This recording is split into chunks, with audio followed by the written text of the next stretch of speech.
की यूनानी सेवा में पूर्व निदेशक हैं।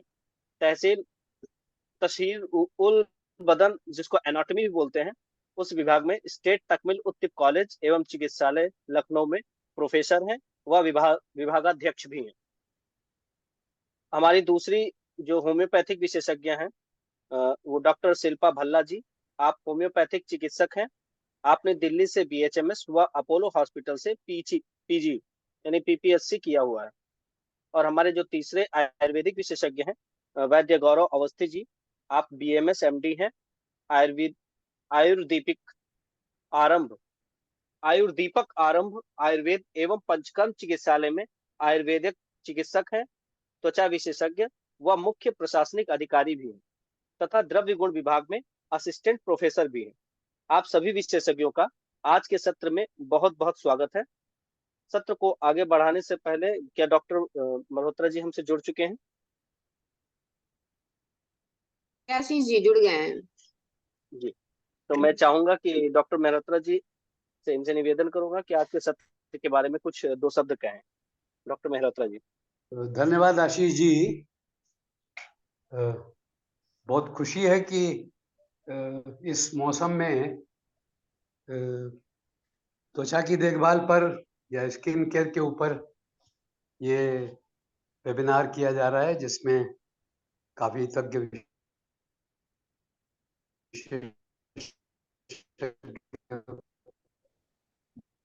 सर, आपकी आवाज थोड़ी सी कट रही है। और पिछले लगभग 30 वर्षों से आवाज कट रही है। आप बोलिए सर, आप क्लियर है?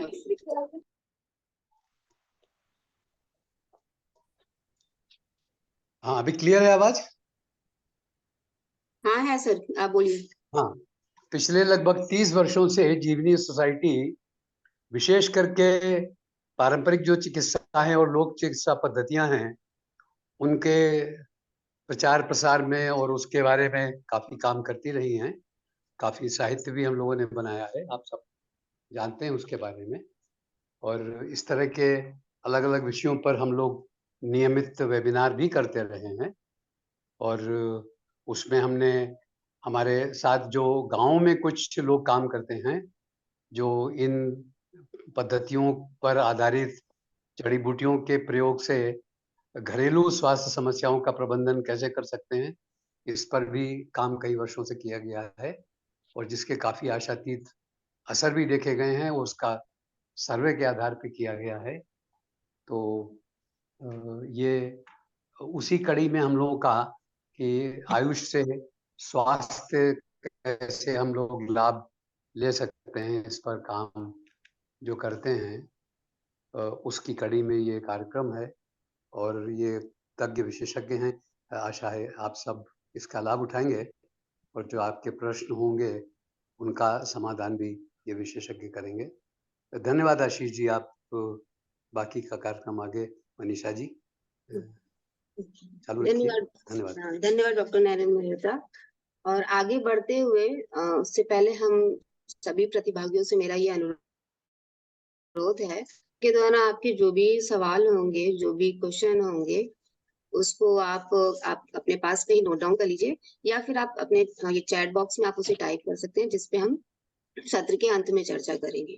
और साथ ही ये भी अनुरोध है कि आप अपना चैट बॉक्स में आप अपना नंबर भी हमें भेजते रहें, ताकि इस तरह के वेबिनार जब भी हो हम शेड्यूल करें, हम आपको भी इसकी इंफॉर्मेशन आप पर्सनली आपको आपके नंबर पे भेज सके। तो शुरू करते हैं। तो सबसे पहले मैं चूंकि हम त्वचा के बारे में हम त्वचा रोग और त्वचा के बारे में हम आज के सत्र में चर्चा करेंगे, तो सबसे पहले जरूरी है कि हम अपनी त्वचा के बारे में जानें कि तो मैं डॉक्टर हकीम एने अंसारी जी से कहूंगी कि वो त्वचा की संरचना के बारे में हम सभी को बहुत ही सरल भाषा में समझाएं और इसका शरीर में क्या महत्व है इसके बारे में बताएं। डॉक्टर नफासत अंसारी जी। मनीषा जी, इस प्रोग्राम में भाग लेने वाले सभी लोगों को मेरा नमस्कार। स्किन यदि त्वचा की जो संरचना है उसकी अगर मोटाई और उसकी थिकनेस और उसकी थिननेस के बारे में हम कंसीडर करते हुए हम इसको दो भागों में बांट सकते हैं। पहले तो मैं ये बता दूं कि जो मनुष्यों में जो त्वचा पाई जाती है, स्किन पाई जाती है, जिसे हम यूनानी में जिल्द कहते हैं और आम जुबान में खाल भी कहते हैं, ये हमारे शरीर की कवरिंग है, एक लिबास है, ये एक पूरा एक शैल है जो पूरे शरीर को मुकम्मल तौर पे कवर किए रहता है। और उससे हमें दो फायदे मिलते हैं। एक तो ये है कि हमें बाहर से किसी भी चीज़ की कोई भी इंजरी, उससे हमारे शरीर के जो इंटरनल ऑर्गन है उससे हमारी हिफाजत होती है। दूसरे कोई भी अगर एक्सटर्नल काज है जो हमें नुकसान पहुंचा सकता है, उसके लिए त्वचा जो है वो हमारी एक बैरियर का काम करती है। तो कहीं पे ये बहुत ज़्यादा मोटी होती है और कुछ हिस्सों में ये पतली होती है। तो इस आधार पर थिक स्किन और थिन स्किन, पतली और मोटी, दो प्रकार की त्वचा में हम इसका विभाजन करते हैं। जो ये मोटी त्वचा पाई जाती है ये हमारी हथेलियों में पाई जाती है, और ऐसा आ, और जो हमारे तलवे होते हैं उसमें भी इसकी मोटाई ज़्यादा होती है। इसकी एक लेयर होती है जिसको स्ट्रेटम कॉर्डियम कहते हैं। इसकी मोटाई की वजह से इन दो हिस्सों में त्वचा की थिकनेस ज़्यादा होती है, और इसके अलावा पूरे शरीर पे जो त्वचा पाई जाती है वो पतली त्वचा होती है। टोटल अगर सरफेस एरिया की बात हम करें तो ये तकरीबन 20 स्क्वायर फीट या 1.8 स्क्वायर मीटर के आसपास इसकी मेजरमेंट होती है। अब अगर इसको हम हिस्टोलॉजिकली इसकी बनावट के एतबार से अगर हम देखें तो इसमें जो ऊपर वाला भाग है वो एपिडर्मिस कहलाता है, जो एक्सटर्नली एटमॉस्फेयर के कांटेक्ट में आता है। और इससे नीचे वाला जो भाग है वो डर्मिस कहलाता है, और इसका जो तीसरा लेयर है, जो तीसरी इसकी परत है, वो सबक्यूटेनियस टिश्यू से बनी हुई होती है। अब जो ये एपिडर्मिस वाला पार्ट है, यानी जो त्वचा हमको सबसे बाहर की तरफ दिखती है, इसमें फिर बारीक बारीक 5 परतें पाई जाती है जो बाहर से अंदर की तरफ इस प्रकार है। सबसे बाहर वाली जो लेयर है उसको हम स्ट्रेटम कॉर्डियम के नाम से जानते हैं। जाहिर सी बात है ये सबसे पहले किसी भी चीज़ के कांटेक्ट में आती है और यही हमको दिखाई भी देती है। इसमें जो सेल, इनके सेल्स के अंदर क्रेटिनिन नाम की एक प्रोटीन पाई जाती है, और उसके बाद में जो दूसरी लेयर है वो स्ट्रेटम लूसिडम किसी के कहलाती है। कनेक्शन से साउंड आ रही है, बाहर की काफी डिस्टरबेंस आ रही है, तो जो लोग नहीं बोल रहे हैं वो अगर अपना माइक को स्विच ऑन ऑफ कर दें तो बेटर रहेगा, म्यूट कर दें तो। जी, तो मैं अर्ज कर रहा था कि जो उससे एपिडर्मिस में जो दूसरी लेयर होती है, यानी स्ट्रेटम कॉर्डियम से जो अंदर की तरफ दूसरी लेयर है, वो स्ट्रेटम ल्यूसिडम कहलाती है। और इसमें एलिडीन नाम की प्रोटीन होती है, और यही प्रोटीन जो है ये स्ट्रेटम कॉर्डियम यानी कि ऊपर वाली लेयर में जाने के बाद में क्रेटिनिन में कन्वर्ट हो जाती है। तीसरी लेयर स्ट्रेटम ग्रेन्युलोसम कहलाती है, और इसके अंदर भी जो प्रोटीन पाई जाती है वो अल्टीमेटली केराटिनिन में ही कन्वर्ट होती है। उसके बाद चौथी लेयर जो है वो स्ट्रेटम स्पोनिज्म कहलाती है, और उसके बाद में फिर जो पांचवी लेयर है, जो सबसे लास्ट लेयर है एपिडर्मिस की, वो स्ट्रेटम जर्मिनेटिव या स्ट्रेटम बेसिल कहलाती है। ये कॉलमनर सेल से बनी हुई होती है, और ये एपिडर्मिस की सबसे गहरी परत है।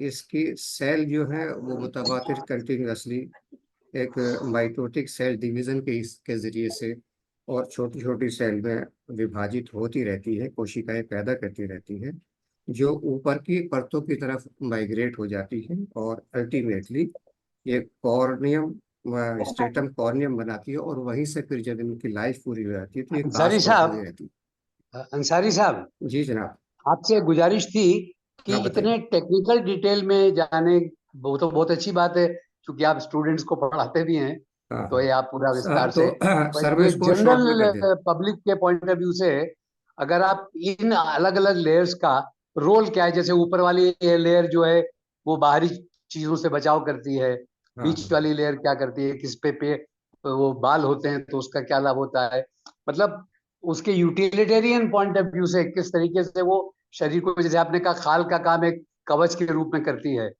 तो उस तरह से अगर समझाएंगे तो शायद लोगों को, क्योंकि ये टेक्निकल लोग तो है नहीं, ये तो जन सामान्य के लोग हैं, हाँ। तो स्टूडेंट्स को तो उतने विस्तार में, तो अगर वैसे हाँ करेंगे तो मेरे ख्याल से बेहतर होगा। हाँ आप सर, देख लीजिए, वैसे आप मैं बढ़िया इसको बता रहे हैं मैं इसको ड्रॉप विस्तार कर से। देता हूँ। और जैसे हम्म। आप कह रहे हैं जो फंक्शनल एनाटॉमी है मैं वो डिस्क्राइब करता हूँ फिर, तो हाँ वही हाँ। बताता हूँ। तो सर इसके अलावा जो स्किन के साथ में जो और 3 चीजें लगी हुई है, उसमें बाल होते हैं और नाखून होते हैं, और 2 तरह के ग्लैंड भी पाए जाते हैं। एक से पसीना निकलता है जिसको हम स्वेट ग्लैंड कहते हैं।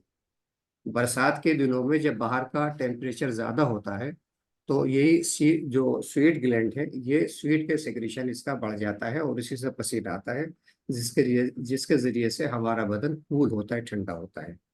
और सिबेसियस ग्लैंड जो है ये चिकनाई पैदा करने वाला एक सब्सटेंस पैदा करता है जिसको हम सीबम कहते हैं। इसी के जरिए से हमारी जो खाल है वो तर रहती है, मॉइस्चराइज रहती है। ऐसी जैसे हमारी पलकें हैं, दोनों एक दूसरे के जो मार्जिन होते हैं उस पर ये सीबम पाया जाता है।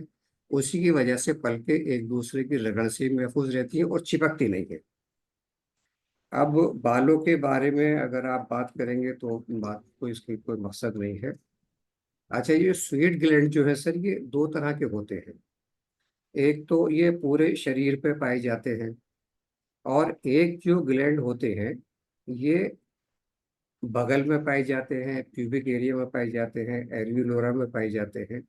और ये ग्लैंड जो है जब प्यूबर्टी यानी बलूगत होती है, आदमी एडल्ट होता है, उस वक्त ये एक्टिवेट होते हैं। और इसी की वजह से ये जो एक्नी है या स्किन की जो डिजीज पैदा होती है, ये एडल्ट लोगों में ज्यादा तेजी के साथ में उभरती है ये। तो इसकी वजह यही होती है कि ये ग्लैंड जो है ये एडल्ट एज में आने के बाद में एक्टिवेट होते हैं। इसके पीछे कुछ हार्मोनल थेरेपी वो है, मैकेनिज्म है जिसकी वजह से ऐसा होता है। थैंक अब यू सर मैं, डॉक्टर। अब जरा सा मैं हेलो, इसकी, sorry to interrupt you. Manisha ji, am I audible now? जी मैम, आप हैं, जी जी आप जी मैम, सुनाई दे रही हैं। हाँ हाँ, ठीक है। बहुत अब बहुत थैंक सर यू धन्यवाद। अब सर जरा सा बात करें हम कि जी जी जी स्किन सर। का, स्किन जो है ना वो हेलो। भिन्न भिन्न भिन्न कलर की हमको नजर हेलो, आती है। एक मिनट। डॉक्टर शिल्पा, आपकी आवाज आ रही है, बिल्कुल साफ आ रही है।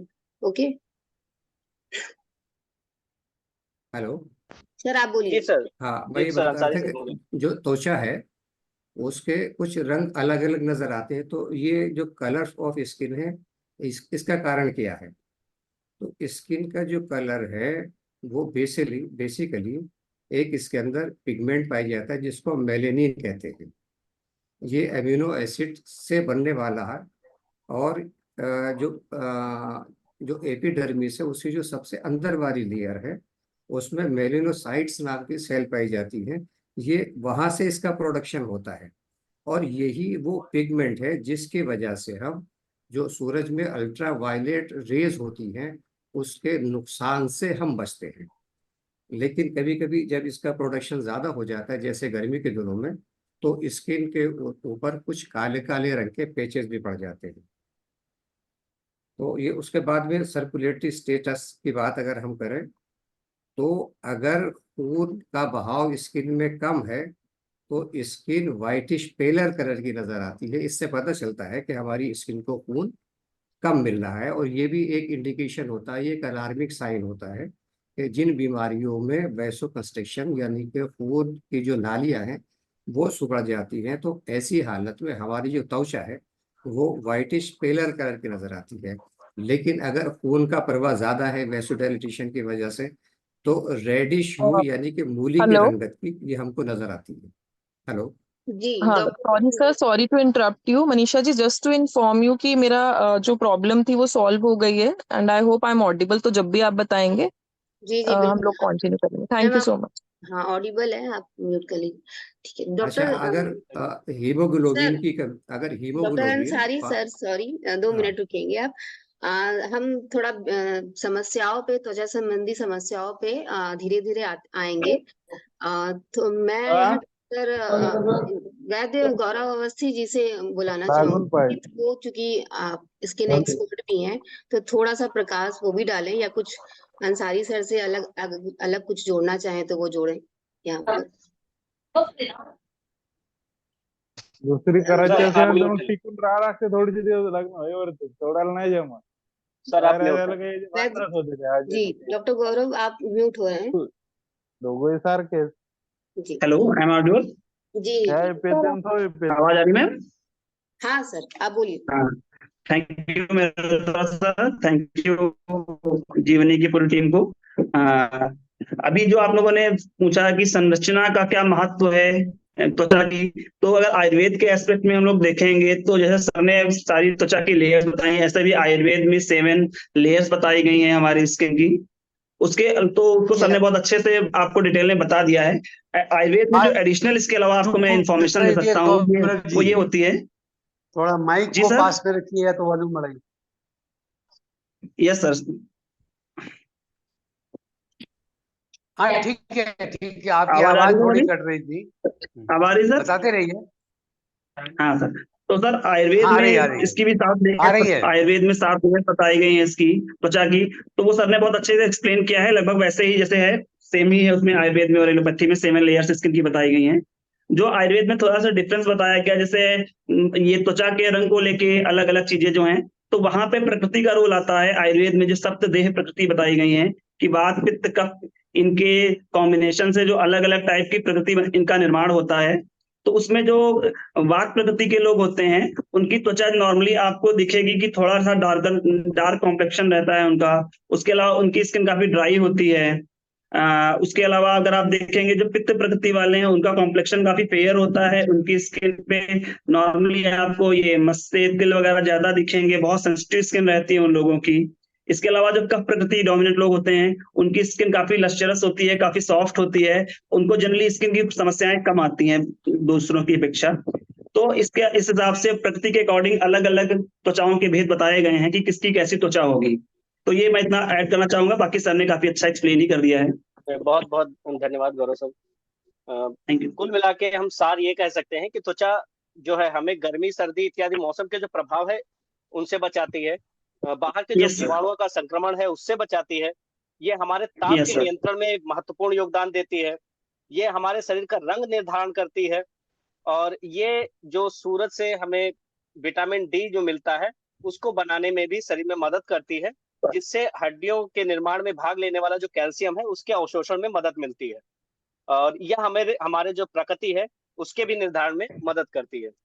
तो इसी के साथ हम लोग वैद्य गौरव अवस्थी सर से ही जानना चाहेंगे कि दैनिक जीवन में हमें किस यस। प्रकार अपनी त्वचा की देखभाल करते रहना चाहिए, और आजकल के मौसम को यस। ध्यान में रखते हुए स्वस्थ त्वचा के लिए कैसा आहार होना चाहिए।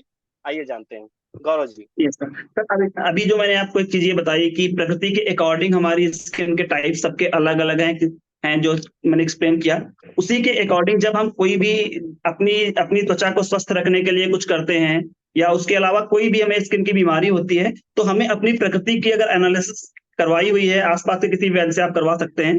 तो अगर आपको अपनी प्रकृति की ज्ञान है उसका, तो आप अपनी त्वचा की देखभाल बहुत अच्छे तरीके से कर सकते हैं। बेसिकली होता क्या है ना कि हम लोग आजकल एक फॉलो करते हैं ट्रेंड की एक व्यक्ति ऐसा कर रहा है उसकी त्वचा उससे अच्छी हो गई, तो हर कोई वही करने का प्रयास करता रहता है। पर यहाँ पे अगर आप प्रकृति के अकॉर्डिंग देखेंगे, वात प्रकृति का जो व्यक्ति है उसकी स्किन में ड्राइनेस काफी होगी, कॉम्प्लेक्शन थोड़ा सा डार्क होगा, उसके अलावा उसके बॉडी में क्रैक्स जल्दी आएंगे, चेहरे पे रिंकल्स जल्दी आ जाते हैं उन लोगों को। तो ये कुछ चीजें होती है जो हमें एक्सेप्ट करनी चाहिए, इनसे एम्बेरस नहीं होना चाहिए कि स्किन का कॉम्प्लेक्शन कैसा है या कुछ है। तो यहाँ पे एक हमें एक्सेप्टेंस होना चाहिए कि हमारी स्किन कैसी है हमारे अकॉर्डिंग। तो अब इन लोगों के लिए जो वात प्रकृति के लोग हैं, इनको अपनी स्किन केयर के लिए कोशिश करनी चाहिए कि ये अभ्यंग उनको डेली करना चाहिए। अभ्यंग मतलब कि इनको अपनी बॉडी पे मसाज ऑयल या घी से, जिससे भी उन्हें अच्छा पसंद आ रहा उससे कर सकते हैं। चेहरे पे भी उन्हें मसाज करनी चाहिए। उसके अलावा ऐसे लोगों को पानी लगातार पीते रहना चाहिए, थोड़ा बहुत, बहुत ज्यादा देर तक प्यासा नहीं रहना चाहिए, क्योंकि उससे भी ड्राइनेस बढ़ती है, क्योंकि इनकी ऑलरेडी स्किन में ड्राइनेस काफी ज्यादा होती है।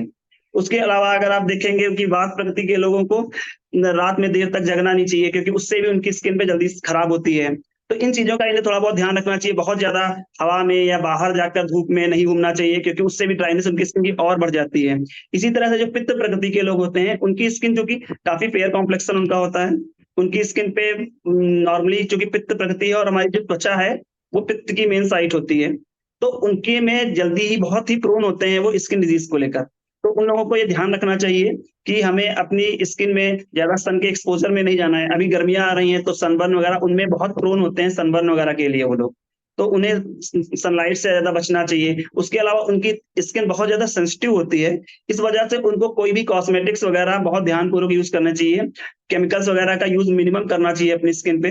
तो हो सके तो मार्केट में अगर चाहें तो हर्बल वगैरह जो अच्छे प्रोडक्ट्स हैं उनका यूज करें, या फिर चंदन या मुलेठी। सर आपका वीडियो पॉज हो गया है।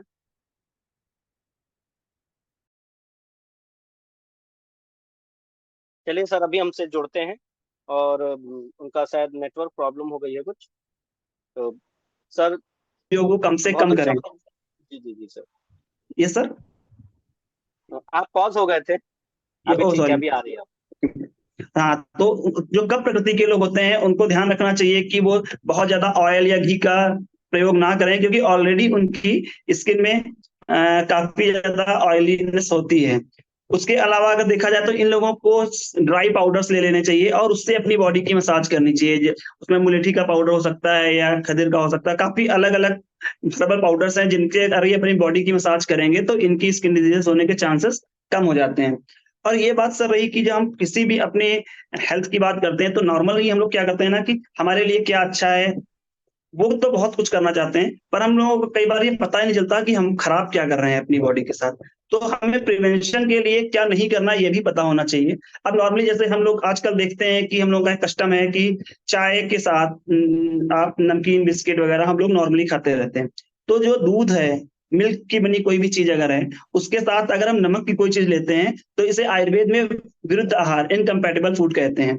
इसका जब हम लॉन्ग टर्म तक प्रयोग करते रहते हैं, एक दिन अगर आप नमक की चीज और दूध की चीज साथ में खाएंगे तो उससे बहुत ज्यादा प्रॉब्लम्स नहीं होती हैं, पर कॉन्टिन्यूसली जब हम बहुत लंबे समय तक इनका सेवन करते हैं तो इसके बाद हमें स्किन डिजीज के चांसेस बहुत ज्यादा बढ़ जाते हैं।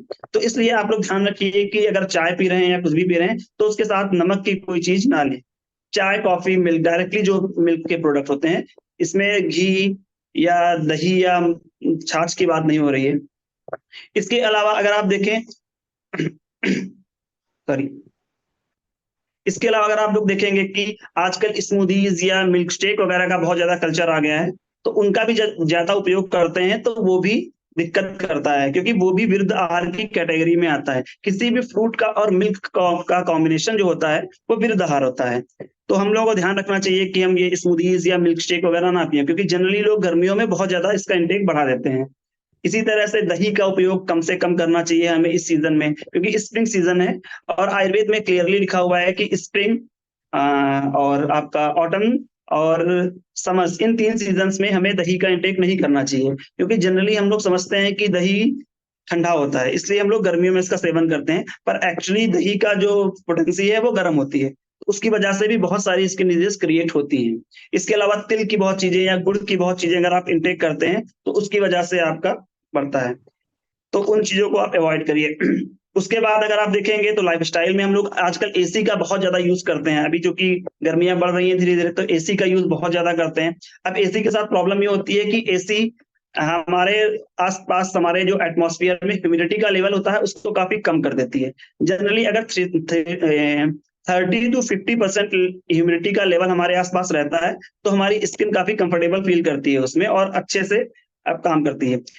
पर जनरली होता क्या है, जब हम एसी का यूज ज्यादा करते हैं तो हमारे आसपास की ह्यूमिडिटी लेवल को काफी कम कर देता है, जिसकी वजह से हमारी स्वेटिंग स्टॉप हो जाती है। तो जो टॉक्सिन्स हैं हमारी बॉडी से निकलते हैं इसके थ्रू, स्वेट के थ्रू, वो रुक जाते हैं। नॉर्मली देखेंगे हमारी बॉडी में जितने भी टॉक्सिन्स क्रिएट होते हैं तो उनको बाहर निकालने का, एक्सक्रीट करने के 3 ही रूट्स हैं, या तो स्टूल के थ्रू जाता है, या यूरिन के थ्रू जाता है, या फिर स्वेट के थ्रू जाता है। तो ऐसे में जब हम लोग एसी का बहुत यूज करते हैं तो उसकी वजह से भी आपकी स्किन ड्राई हो जाती है, रफ एयर्स आपके हो जाते हैं। और इसके अलावा ये अगर आप ऑलरेडी किसी को सोरियासिस या एक्जिमा की प्रॉब्लम है तो वो भी एग्रीवेट कर जाती है। तो हम लोगों को नॉर्मली एसी का उपयोग कम से कम करना चाहिए अपने आसपास, ताकि हम लोग अपनी ज्यादातर स्किन की प्रॉब्लम से बच सकें। उसके अलावा बिल्कुल सनलाइट में नहीं जाना या बहुत ज्यादा सनलाइट में जाना, ये भी एक कॉज होता है। तो हमें सनलाइट मॉर्निंग की जितनी है उस सनलाइट में जाना चाहिए। बहुत तेज सनलाइट है तो उसको अवॉइड करना चाहिए अभी गर्मियों में। इसके अलावा अगर आप देखेंगे तो बहुत देर रात तक जगना भी एक बहुत बड़ा कॉज है हमारी स्किन में प्रॉब्लम्स का। और नॉर्मली जब स्किन में कोई प्रॉब्लम्स होती है तो बहुत बार तो ऐसा होता है कि हमारी स्किन की प्रॉब्लम सिर्फ शारीरिक न रह के मानसिक हो जाती है, जिसको साइकोडर्मेटोलॉजी एक अलग हमारी ब्रांच है तो उसमें रखते हैं। तो आपको देर रात तक जगना नहीं है नॉर्मली। अभी हाँ, अभी जो सीजन आ रहा है, एक बहुत इंपॉर्टेंट चीज मैं आपको और बताना भूल गया कि हम लोग क्या करते हैं ना, आजकल हर सीजन में हर चीज मार्केट में अवेलेबल रहती है, हम लोग वो हर चीज खाते रहते हैं। तो अभी क्या है ना, जैसे आपका टोमेटो, जैसे आप एग्जांपल ले लीजिए, सबसे ज्यादा हम लोग टोमेटो का यूज करते हैं। तो टोमेटो का इंटेक हमें इस सीजन में कम कर देना चाहिए, क्योंकि वो सब्जी हमारे इस सीजन की नहीं है और वो पित्त और कफ को एग्रीवेट करती है। तो इसलिए हमें इस बसंत ऋतु स्प्रिंग सीजन में टमाटर वगैरह का उपयोग बिल्कुल बंद कर देना चाहिए। मेरे पास नॉर्मली जो पेशेंट्स आते हैं उनकी जब डाइट की हिस्ट्री लेते हैं तो इस टाइप के कॉजेज बहुत फ्रिक्वेंटली उनमें मिलते आ रहे हैं। और चूंकि इसका उपयोग हर कोई बहुत ज्यादा कर रहा है, इसलिए स्किन की प्रॉब्लम्स आप देखेंगे जनरली बहुत ज्यादा बढ़ती जा रही है। तो इतनी चीजों का अगर हम थोड़ा बहुत ध्यान रखेंगे कि क्या नहीं खाना है, एसी वगैरह का उपयोग कम करेंगे, तो काफी सारी स्किन की प्रॉब्लम से हम छुटकारा पा सकते हैं। जी। बहुत मैं बहुत डॉक्टर धन्यवाद प्रकाश गौरव सर। जी, आशीष जी, हाँ। मैं थोड़ा सा डॉक्टर गौरव अवस्थी ने बहुत अच्छा बताया, हमें बहुत सारी बातें बताई कि हम कैसे अपनी त्वचा को रख रखाव कर सकेंगे। एक साथ ही एक चीज और था कि हमें जी। सूरज में, मतलब धूप में ज्यादा नहीं निकलना चाहिए अगर बहुत तेज धूप है। पर मैं उन लोगों के लिए पूछना चाहूंगी कि जैसे कुछ लोगों को निकलना ही पड़ता है काम की वजह से, जैसे जो मजदूर होते हैं, जो ग्रामीण क्षेत्रों में अक्सर देखते हैं खेतों में काम करने के लिए उन्हें निकलना पड़ता है, तो उनको कैसे अपना बचाव करना चाहिए इस चीज से? मैम नॉर्मली देखिए, ऐसा होता है ना कि सनलाइट जो होती है हमारे लिए इम्पोर्टेंट भी बहुत ज्यादा है।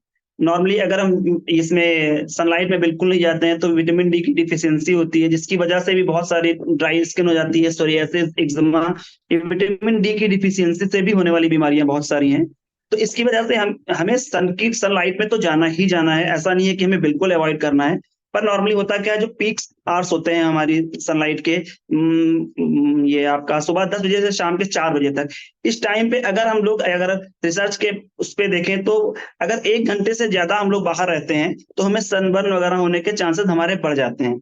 और यहाँ पे भी हमारी प्रकृति का रोल बहुत इंपॉर्टेंट होता है। अगर जो वात या कफ प्रकृति के लोग हैं, अगर वो सनलाइट के एक्सपोजर में थोड़ा ज्यादा भी चले जाएंगे तो उनको उतनी ज्यादा प्रॉब्लम्स नहीं होंगी इन कंपेयर टू पित्त प्रकृति के लोग, जिनका ऑलरेडी पित्त, उनके अंदर हीट ऑलरेडी बहुत ज्यादा होती है, तो उन्हें थोड़ा सा अवॉइड करना चाहिए। फिर भी अगर कोई लेबर है या जो लोग सनलाइट में जिनका काम करने की मजबूरी है, तो उन्हें ध्यान रखना चाहिए कि सनकैप वगैरह प्रॉपर पहने, फुल स्लीव्स के कॉटन कपड़े पहने, ताकि सनलाइट से जितना एक्सपोजर कम हो सके उतना कम करें।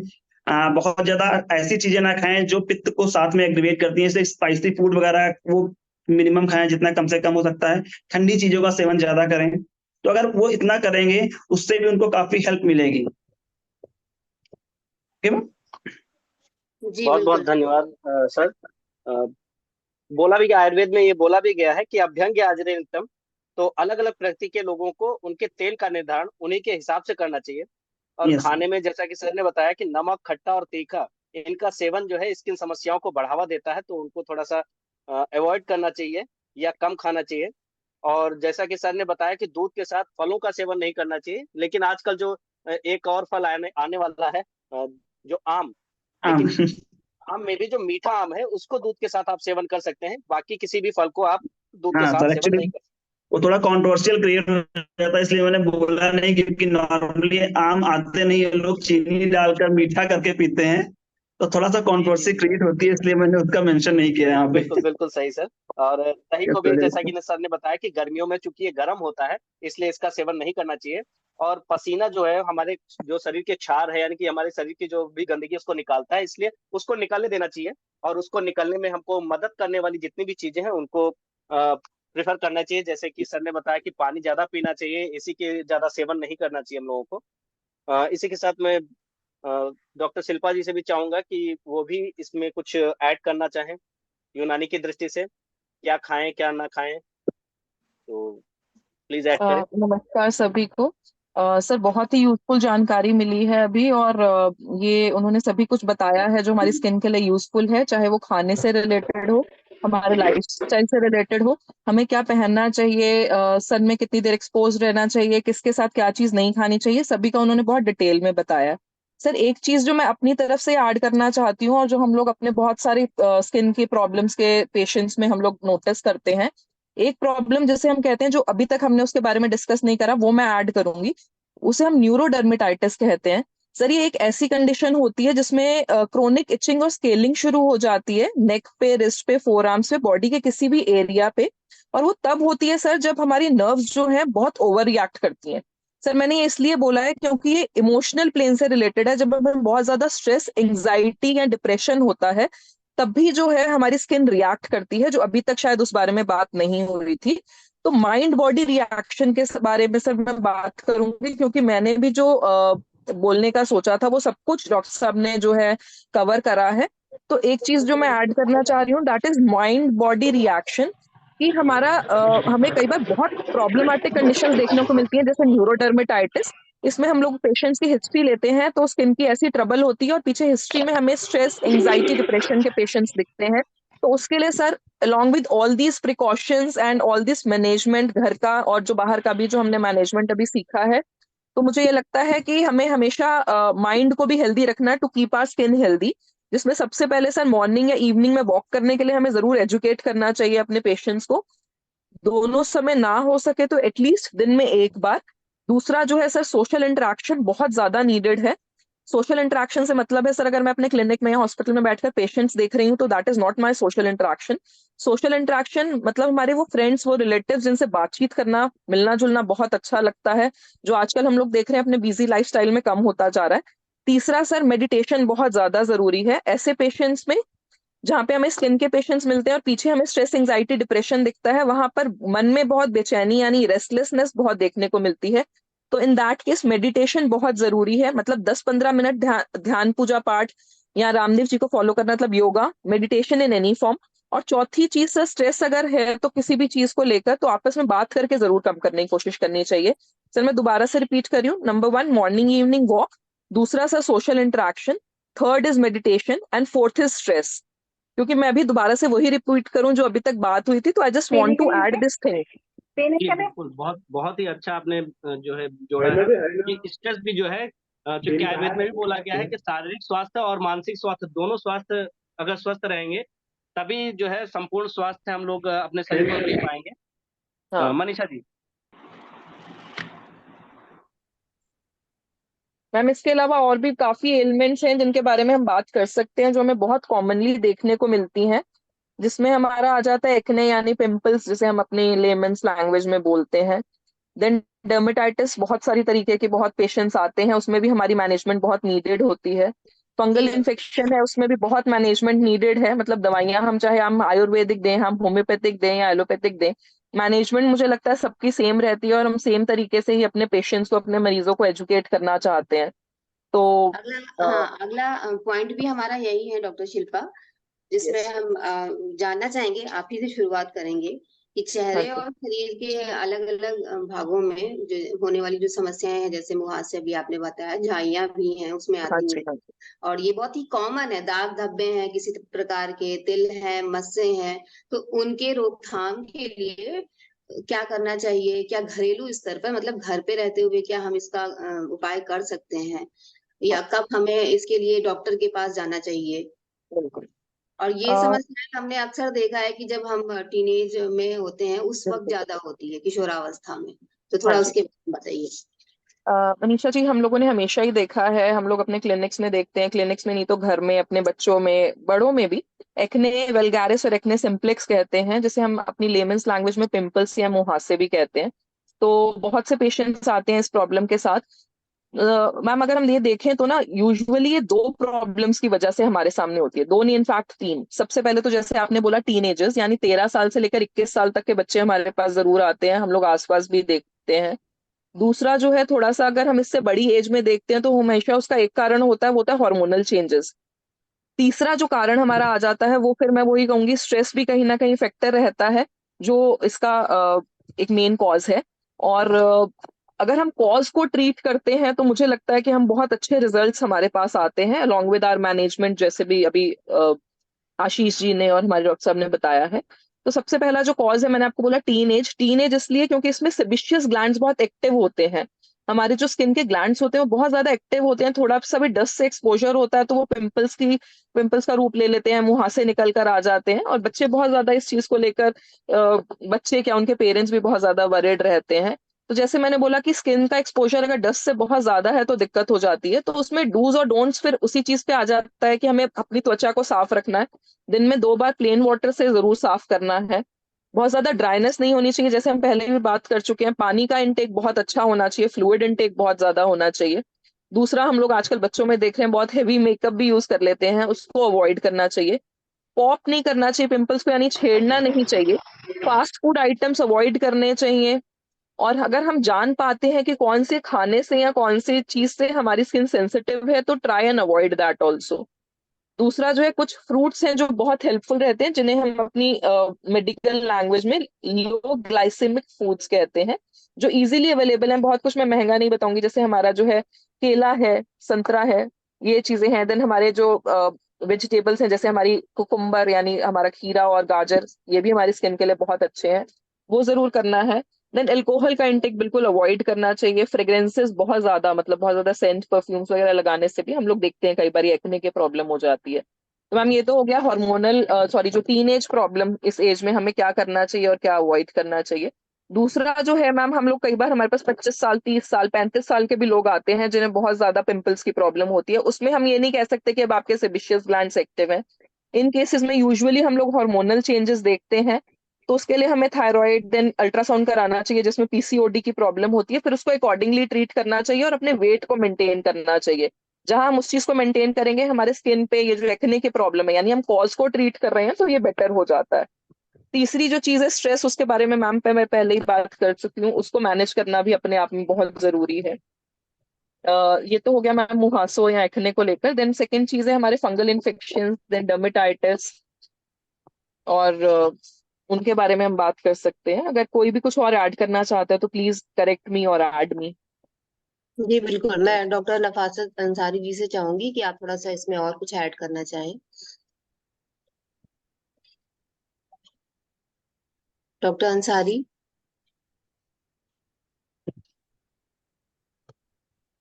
चलिए, जब तक वो जुड़ते हैं तो मेरा शिल्पा जी से एक सवाल है कि आजकल हाँ लोगों जी। में जो मस्सों के लिए थूजा एक दवाई आती है, मदर हाँ टिंचर जी। के रूप में भी आती है, टैबलेट फॉर्म में भी आती है, उसका प्रयोग बहुत ज्यादा बढ़ता जा रहा है। क्या लोगों का बिल्कुल। बिना चिकित्सीय सलाह के इस एलोपैथिक दवा का लेना सुरक्षित है? आपकी क्या राय है इसमें?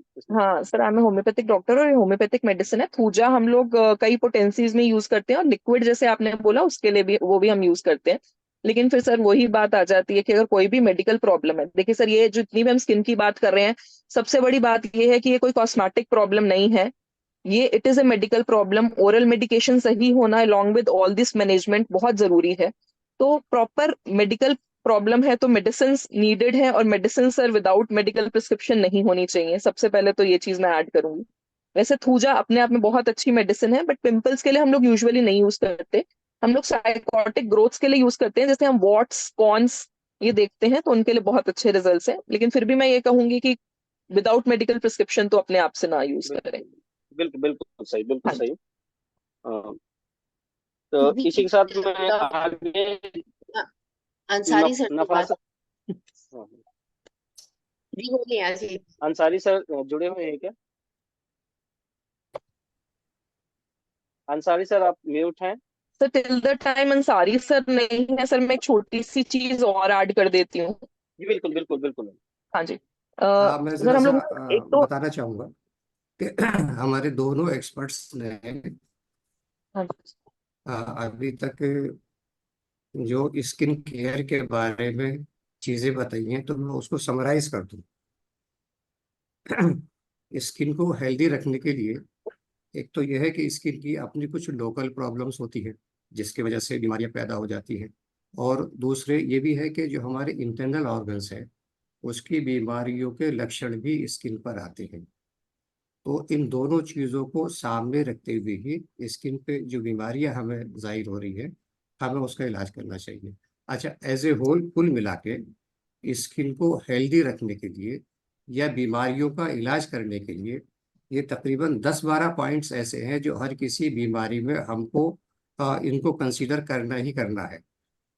यूनानी के एतबार से जो इंसान की तबीयत होती है इसको मदद करने वाले 6 इसेंशियल फैक्टर माने गए हैं जिनको हम असबाब सित्ता ज़रूरिया कहते हैं। ये 6 हैं, और ये 7 ऐसे असबाब हैं कि अगर इसमें आपका बैलेंस है तो बीमारी आने के चांसेस बहुत कम हैं, और अगर बीमारी आ भी गई है और उसमें से किसी का बैलेंस अगर ख़राब हो गया है और हम उसको करेक्ट कर लेते हैं तो इंसान की हेल्थ वापस आ सकती है। तो इसमें जाहिर सी बात है जो बातें अभी तक बताई गई है तो उसमें आबो हवा नंबर 1 पे है। जो आपका एनवायरनमेंट है, आपका जो वातावरण है, जो माहौल है जहाँ आप रह रहे हैं, जाहिर उस पर स्किन चूंकि सबसे एक्सटीरियर आपका बॉडी ऑर्गन है तो उसका सामने सबसे पहले होता है और सबसे पहले वो प्रभावित होती है। तो आपका जो एनवायरनमेंट है उसको भी कंसीडर करना है और देखना है कि जो आपकी बीमारी पैदा हो गई है उस बीमारी का सफर किस माहौल में रह रहा है, उसका वातावरण क्या है। उसके बाद में नंबर 2 पे जो चीज़ आती है वो माकूल और मशरूब की आती है। आपका खाना क्या और आपका पीना क्या है। तो खाने और पीने में जिन चीज़ों को मौसम के हिसाब से मना किया गया, जैसे कि आयुर्वेद में आपने पूरा प्रकृति को बयान करते हुए बताया, ऐसी पीने वाली चीज़ें हैं। मौसम के फल हैं, गर्मी के दिनों में ऐसे फल ज़्यादा हैं जो रसीले हैं, जिनके अंदर रतूबत फ्लूइड ज़्यादा पाया जाता है, वो हमें इस्तेमाल करने चाहिए। और ऐसे जो किसी वजह से हमने इकट्ठे करके स्टोर में रखे हुए और दूसरे सीजन के फल हैं उनको हम इस्तेमाल करें तो उससे हमें बचना चाहिए। जो तीसरा पॉइंट है वो हरकत और सुकून, यानी हरकत, आपकी ये तेरा एक्टिविटी और आपका रेस्ट, मानसी, ये ये तेरा इन बिल। दोनों में भी बैलेंस होना जरूरी है। और ये हरकत और सुकून जो है वो आपका फिजिकल यानी कि बदन की एक्टिविटी भी होनी चाहिए, और जो आपके नफ्सियाती है यानी जो आपका साइकोलॉजिकल फैक्टर्स हैं उसमें भी एक बैलेंस होना चाहिए। पांचवी चीज जो आती है वो नौमो यकजा यानी कि सोना और जागना, इसमें भी एक बैलेंस होना चाहिए। अब जैसे सोने के बारे में आमतौर से कहा जाता है कि कितना सोना चाहिए, तो कोई 6 से 7 घंटे, कुछ 8 घंटे, कुछ काम के एतबार से, कुछ उम्र के एतबार से। तो मैंने कुछ डेटा इकट्ठा किए थे तो इसमें उम्र के एतबार से कहा कि जो बच्चे हैं उनको तकरीबन 12 से और 16 घंटे तक सोना चाहिए जो इन्फेंट है।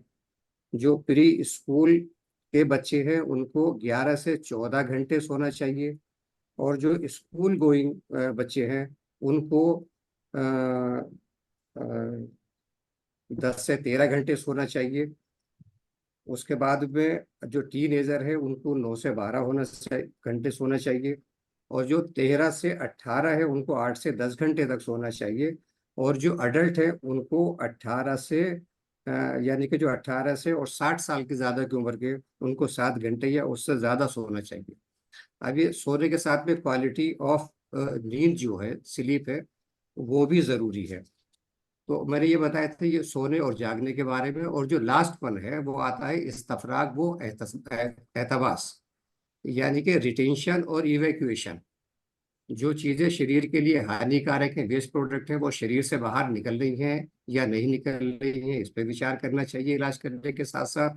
और जो चीज़ें बॉडी के लिए ज़रूरी हैं अगर वो अननेसेसरी तौर पर बाहर निकल रही हैं तो उसको भी इलाज के तौर पे, इलाज के वक्त में विचार में लाना चाहिए।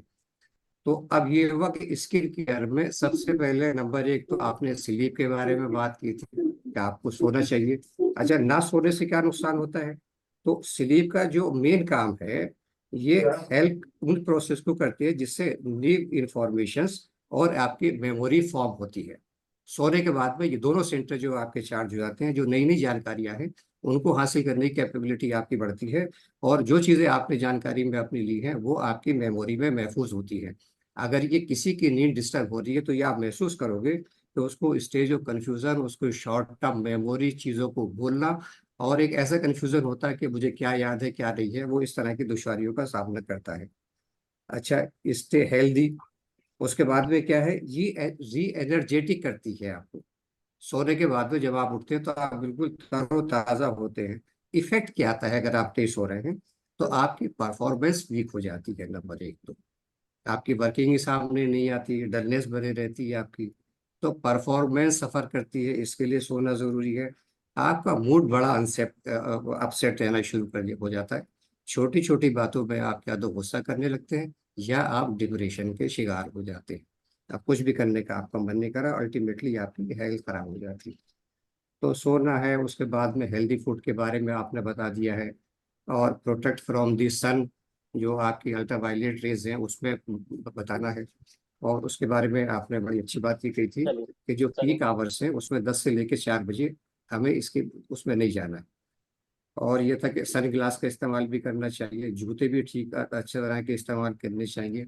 और एक स्टडी ये है कि अल्ट्रा वायलेट रेज से बचने के लिए अगर आप गहरे रंग के कपड़े पहनते हैं तो उसमें ज्यादा फायदा आपको। और उसमें ये देखा गया है कि जो नीला रंग है ये अल्ट्रा वायलेट रेड से आपको प्रोटेक्ट करता है। सर इस ये सूरज की जो अल्ट्रा वायलेट रेज है इसके बारे में हम अभी आगे बात करेंगे। और शिल्पा जी आप कुछ जोड़ रही थी। शिल्पा जी।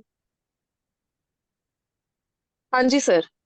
जी आप कुछ इसमें जोड़ रही थी। सर हम लोग बात कर रहे थे बाकी जो स्किन की प्रॉब्लम्स की थी, जैसे सर के बोलने से पहले हमने बात करी थी एक्ने की। तो ऐसे ही है सर, अभी अगर हम बात करते हैं तो बहुत बहुत कॉमनली हमें देखने को मिलता है, जो हम लोग अपने क्लिनिक्स में देखते हैं, वो सर डर्मेटाइटिस है। और दूसरा जो है फंगल इन्फेक्शन है। फंगल इन्फेक्शन में बोलूंगी तो शायद सब समझ पाएंगे, जिसे हम लोग दाद कहते हैं। और लोग बहुत ज्यादा परेशान होते हैं। सर इसके लिए मेडिसिन तो बहुत नीडेड हैं, बिना दवाई के नहीं काम चलता है। लेकिन इसके साथ साथ कुछ चीजें हैं जो हमें और हमारे पेशेंट्स को जरूर हमें गाइड करना चाहिए, जिन्हें वो फॉलो करें, और वो हमेशा हेल्पफुल रहता है। इनफैक्ट मैं ये कहूंगी कि अगर वो पेशेंट्स नहीं भी हैं तो भी वो चीज बहुत जरूरी है जानना कि फंगल इन्फेक्शन, जैसे नाम से ही पता चल रहा है, जहां पर फंगस डेवलप हो जाती है वहां पे फंगल इन्फेक्शन हो जाता है। तो हमें हमेशा ये ध्यान रखना चाहिए कि स्किन जो है, स्पेशली जो हमारे कवर्ड एरियाज हैं, जो स्टफ्ड एरियाज हैं, वहां पे हमेशा एरिएशन बहुत नीडेड है, यानी हवा लगने देना बहुत जरूरी है। और ड्राई रखना बहुत जरूरी है। अगर गीला रहेगा तो फंगस डेवलप होगी। तो एक चीज मैं ऐड करूंगी इसके साथ, सारी प्रॉब्लम्स के साथ, कि स्किन हमेशा गीली नहीं रहनी चाहिए, कवर्ड एरियाज में ड्राई रहनी चाहिए। For that purpose aeration needed है, मतलब 24 घंटे में से जो हमारे कवर्ड एरियाज भी हैं वहां पर भी 10-15 मिनट, 20 मिनट हवा लगने देना बहुत जरूरी है। अलॉन्ग विद दैट कॉटन, जो अंदर का जो हमारा कपड़ा हो किसी भी बॉडी पार्ट को जो टच करता है, चाहे हमें प्रॉब्लम हुई है तब भी और उससे पहले भी, सर कॉटन का जरूर होना चाहिए, वो बहुत नीडेड है। और अगर कभी इस तरीके से फंगस डेवलप हो जाए तो दो चीजों का जरूर ध्यान रखना चाहिए। वन, कि एक तो ल्यूकवार्म वाटर से बाथ लेना चाहिए, उससे भी फंगस जो है वो प्रॉब्लम जो है कम होती है। और अपने कपड़े जरूर धूप में सुखाने चाहिए, इससे भी जो है हमारी चीजों को कवर होने में बहुत बेटर रहता है। और बहुत ज्यादा ऑइंटमेंट्स लगाने से पहले सगोले का तेल, जिसे हम अपनी लेमन्स लैंग्वेज में कहते हैं, यानी कोकोनट ऑयल, और अगर वो एडिबल मिल जाए, यानी जो हम खाने में यूज करते हैं, वो बिल्कुल ही किसी भी इम्प्योरिटी से फ्री होता है, तो वो हम लगा लें। चाहे हमें डर्मेटाइटिस हुआ है, फंगल इन्फेक्शन हुआ है, या हम लोग जैसे डायपर रैशेस अपने बच्चों में देखते हैं, तो फॉर दैट पर्पज ऑल्सो गोले का तेल बहुत यूजफुल है, जिसे हम नेचुरल ऑयल्स में इंक्लूड करते हैं। बहुत अच्छा मॉइस्चराइजर है, तो वो हम यूज कर सकते हैं। सर ये है। इसके बाद अगर आप चाहेंगे तो हम डर्मेटाइटिस की बात कर सकते हैं, प्लीज। बिल्कुल बिल्कुल आगे एनीबॉडी कैन हम ऐड इन अभी इट। और अभी हम कंटिन्यू करेंगे। बहुत अच्छी जानकारी दी सोने से संबंधित और ये स्किन से संबंधित। क्योंकि अगर हम सोएंगे नहीं, आहार निद्रा ब्रह्मचर्य 3 उपस्तंभ भी बोले गए हैं आयुर्वेद में। तो निद्रा के बारे में भी सर ने बहुत अच्छा बताया। और मैडम ने जैसा बताया कि हमें स्किन से जो टच वाला कपड़ा है उसको कॉटन का ही पहने। इसी के साथ मैं गौरव जी से पूछना चाहूंगा कि सिर की त्वचा किस प्रकार की समस्या हो सकती है इनमें, और इसके क्या कारण हो सकते हैं, उनका घरेलू प्रबंधन किस प्रकार से करें, और हो सके तो बालों की देखभाल के लिए अगर कोई घरेलू उपाय हो तो वो भी बताएं, Gaurav ji. Yes sir. Sir normally हम लोग देखते हैं कि आजकल हमारे पास जब प्रैक्टिस में आते हैं तो लोग जनरली जो सिर की समस्याओं को लेकर आते हैं, सिर की त्वचा की बात करेंगे तो सबसे ज्यादा हेयर फॉल, ग्रे हेयर्स, ये दो चीजें बहुत कॉमन है। इसके अलावा आजकल जिस चीज के पेशेंट सबसे ज्यादा बढ़ रहे हैं वो सेबोरिक डर्मेटाइटिस है, स्कैल्प सोरियासिस है। ये दो चीजें बहुत ज्यादा बढ़ रही हैं। इसके अलावा आप अगर सिर्फ सिर की समस्या के आप फेशियल भी, ये सब मैम ने इसके पहले बताया कि टीनेजर्स में जो ये हमारे एक्ने वगैरह होते हैं वो सभी उसमें आ जाते हैं। तो अभी हमें क्या होता है सर, जो आवाज आ रही सर कैसे? सभी से मैं गुजारिश हाँ। करूंगा कि सब लोग अपना जो है, जो नहीं बोल रहे हैं, वो अपना माइक म्यूट पे कर लें, ताकि बीच में डिस्टरबेंस ना हो, बाकी सभी लोग इस सत्र का पूरा लाभ उठा सकें। मैं मनीषा से कहूंगा सर कि अभी वो जो अपने सिर की तरफ से समस्या आ रही है सबसे ज्यादा, सिर की समस्या जो है सबसे ज्यादा आ रही है वो हेयर फॉल्स, ड्राई स्किन हो जाती है, आपका डैंड्रफ वगैरह बहुत ज्यादा होती है लोगों को। इस टाइप के पेशेंट बहुत ज्यादा आते हैं। तो हमें इनमें सबसे ज्यादा ध्यान रखना चाहिए कि नॉर्मली अभी जो मैम ने एक चीज बोली बहुत अच्छी बोली, साइकोडर्मेटोलॉजी का जो पूरा पार्ट एक्सप्लेन किया, वो मैं भी बोलना चाह रहा था, पर मैम ने इतना अच्छा एक्सप्लेन कर दिया है कि उस पर बहुत ज्यादा बोलने के लिए रह नहीं गया है। तो ऐसा होता है जो इस टाइप की समस्याओं को लेकर हमारे पास लोग आते हैं, उनमें एंजाइटी और डिप्रेशन इस टाइप से बहुत कॉमनली मिलता है, क्योंकि हमारा जो जब हेड में प्रॉब्लम कोई होती है वो सबको दिखती है। जैसे आप लोगों का एग्जांपल की तरह देखें तो जैसे बाला मूवी थी, उसमें हेयर फॉल होता है उसका, तो उसकी वजह से उसके फैमिली और बाकी सोसाइटी आसपास काफी उनको बुली करती हैं। तो एक चीज तो ये एक्सेप्टेंस सोसाइटी में भी होना चाहिए कि उस चीज को परेशान ना करे लोगों को, और हमें अपने अंदर खुद को एक्सेप्ट करना चाहिए कि हाँ ठीक है, मेरे अंदर ये कमी है, हमें इसे ठीक करना है, ना कि उससे आपको डिप्रेशन में जाना है। ऊपर से सर की बात करेंगे तो सर नॉर्मली हम लोग जब ये देखते हैं कि हम लोग, अभी मैंने पहले भी उस चीज को मेंशन किया था और फिर से मैं उसको मेंशन करूंगा एक बार, कि जब एसी वगैरह का उपयोग बहुत ज्यादा करते हैं जिसकी वजह से भी हमारे रफ एयर्स हो जाते हैं हमारे। उसके अलावा वहां पे जो सिवेसियस ग्लैंड्स है उनका सिक्रीशन बढ़ता है, जिसकी वजह से भी बहुत सारी प्रॉब्लम्स आती हैं। फॉलिकुलाइटिस एक बहुत ही कॉमन डिजीज है जो आजकल हमें मिल रही है, इसमें जो हमारे फॉलिकल्स होते हैं उनमें इन्फ्लेमेशन आ जाता है।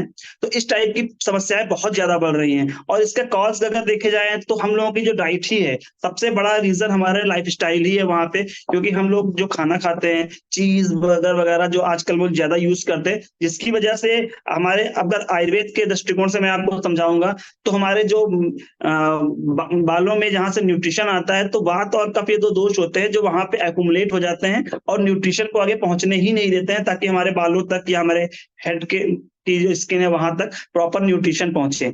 तो जब न्यूट्रिशन पहुंचता नहीं है, जिसकी वजह से अलग अलग टाइप की बीमारियां होने लगती हैं हमें। तो हमें ऐसी चीजें नहीं खानी चाहिए जो हमारी बॉडी चैनल्स को ब्लॉक करती हैं। जैसे मैंने बोला दही, उसका आप ज्यादा उपयोग ना करें, दही बहुत ज्यादा हमारे बॉडी चैनल्स को ब्लॉक करता है। उसके अलावा हमारा जो चीज वगैरह हम लोग लेते हैं उसका, दिन में सोना, ये एक बहुत बड़ा कॉज है हमारी स्किन की हेल्थ खराब होने का। दिन में सोने से भी हमारी बॉडी में कफ एग्रीवेट होता है, जिसकी वजह से भी बहुत सारी समस्याएं आती हैं। इसके अलावा अगर आप देखें यूज करने की, हम लोग बहुत ज्यादा नए नए एक्सपेरिमेंट्स अपने हेड पे करते हैं, नए नए ऑयल्स, नए नए केमिकल्स, सीरम वगैरह आजकल बहुत ज्यादा उपयोग करते हैं। तो आप लोग इन चीजों का उपयोग ना करके जो चीजें आपकी स्किन के लिए इको फ्रेंडली हैं उन चीजों का उपयोग करेंगे आप नॉर्मली। उसके अलावा एक बहुत बड़ा कॉज आजकल मैंने देखा है सर, जो मेनली फीमेल्स में ज्यादा मुझे मिलता है और मेल्स से भी बहुत कॉमनली मिलता है, कि हम लोग हेयर ऑयल वगैरह का यूज बिल्कुल नहीं करते हैं और सीरम वगैरह ज्यादा यूज करते हैं। जो लोग करते भी हैं वो अलग अलग ऑयल्स का करते हैं शायद, जो उनके लिए बेनिफिशियल नहीं होते हैं। तो नॉर्मली मैं आप लोगों को एक सजेशन दूंगा कि अगर आपको हेड मसाज आपके लिए बहुत इंपॉर्टेंट है, शिरोभ्यंग के, इसको हेड मसाज को शिरोभ्यंग कहा गया है, इसके बहुत सारे बेनिफिट्स होते हैं। ये सिर्फ हमारी हेड की स्किन को अच्छा नहीं रखते हैं, इसके अलावा स्लीप को भी बहुत अच्छा इंप्रूव करते हैं। तो उसकी वजह से भी बहुत सारे बेनिफिट्स आते हैं हमारे।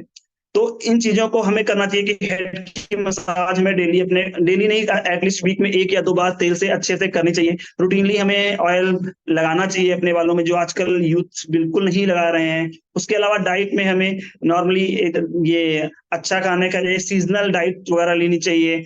बहुत ज्यादा एक्सपोजर अगर सन का है तो कैप वगैरह का यूज करें।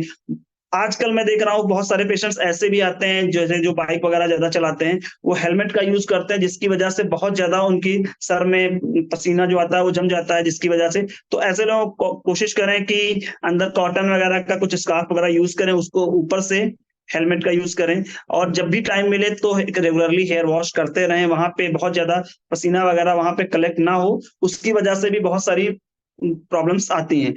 ये चीजें उनको रेगुलरली करते रहना चाहिए।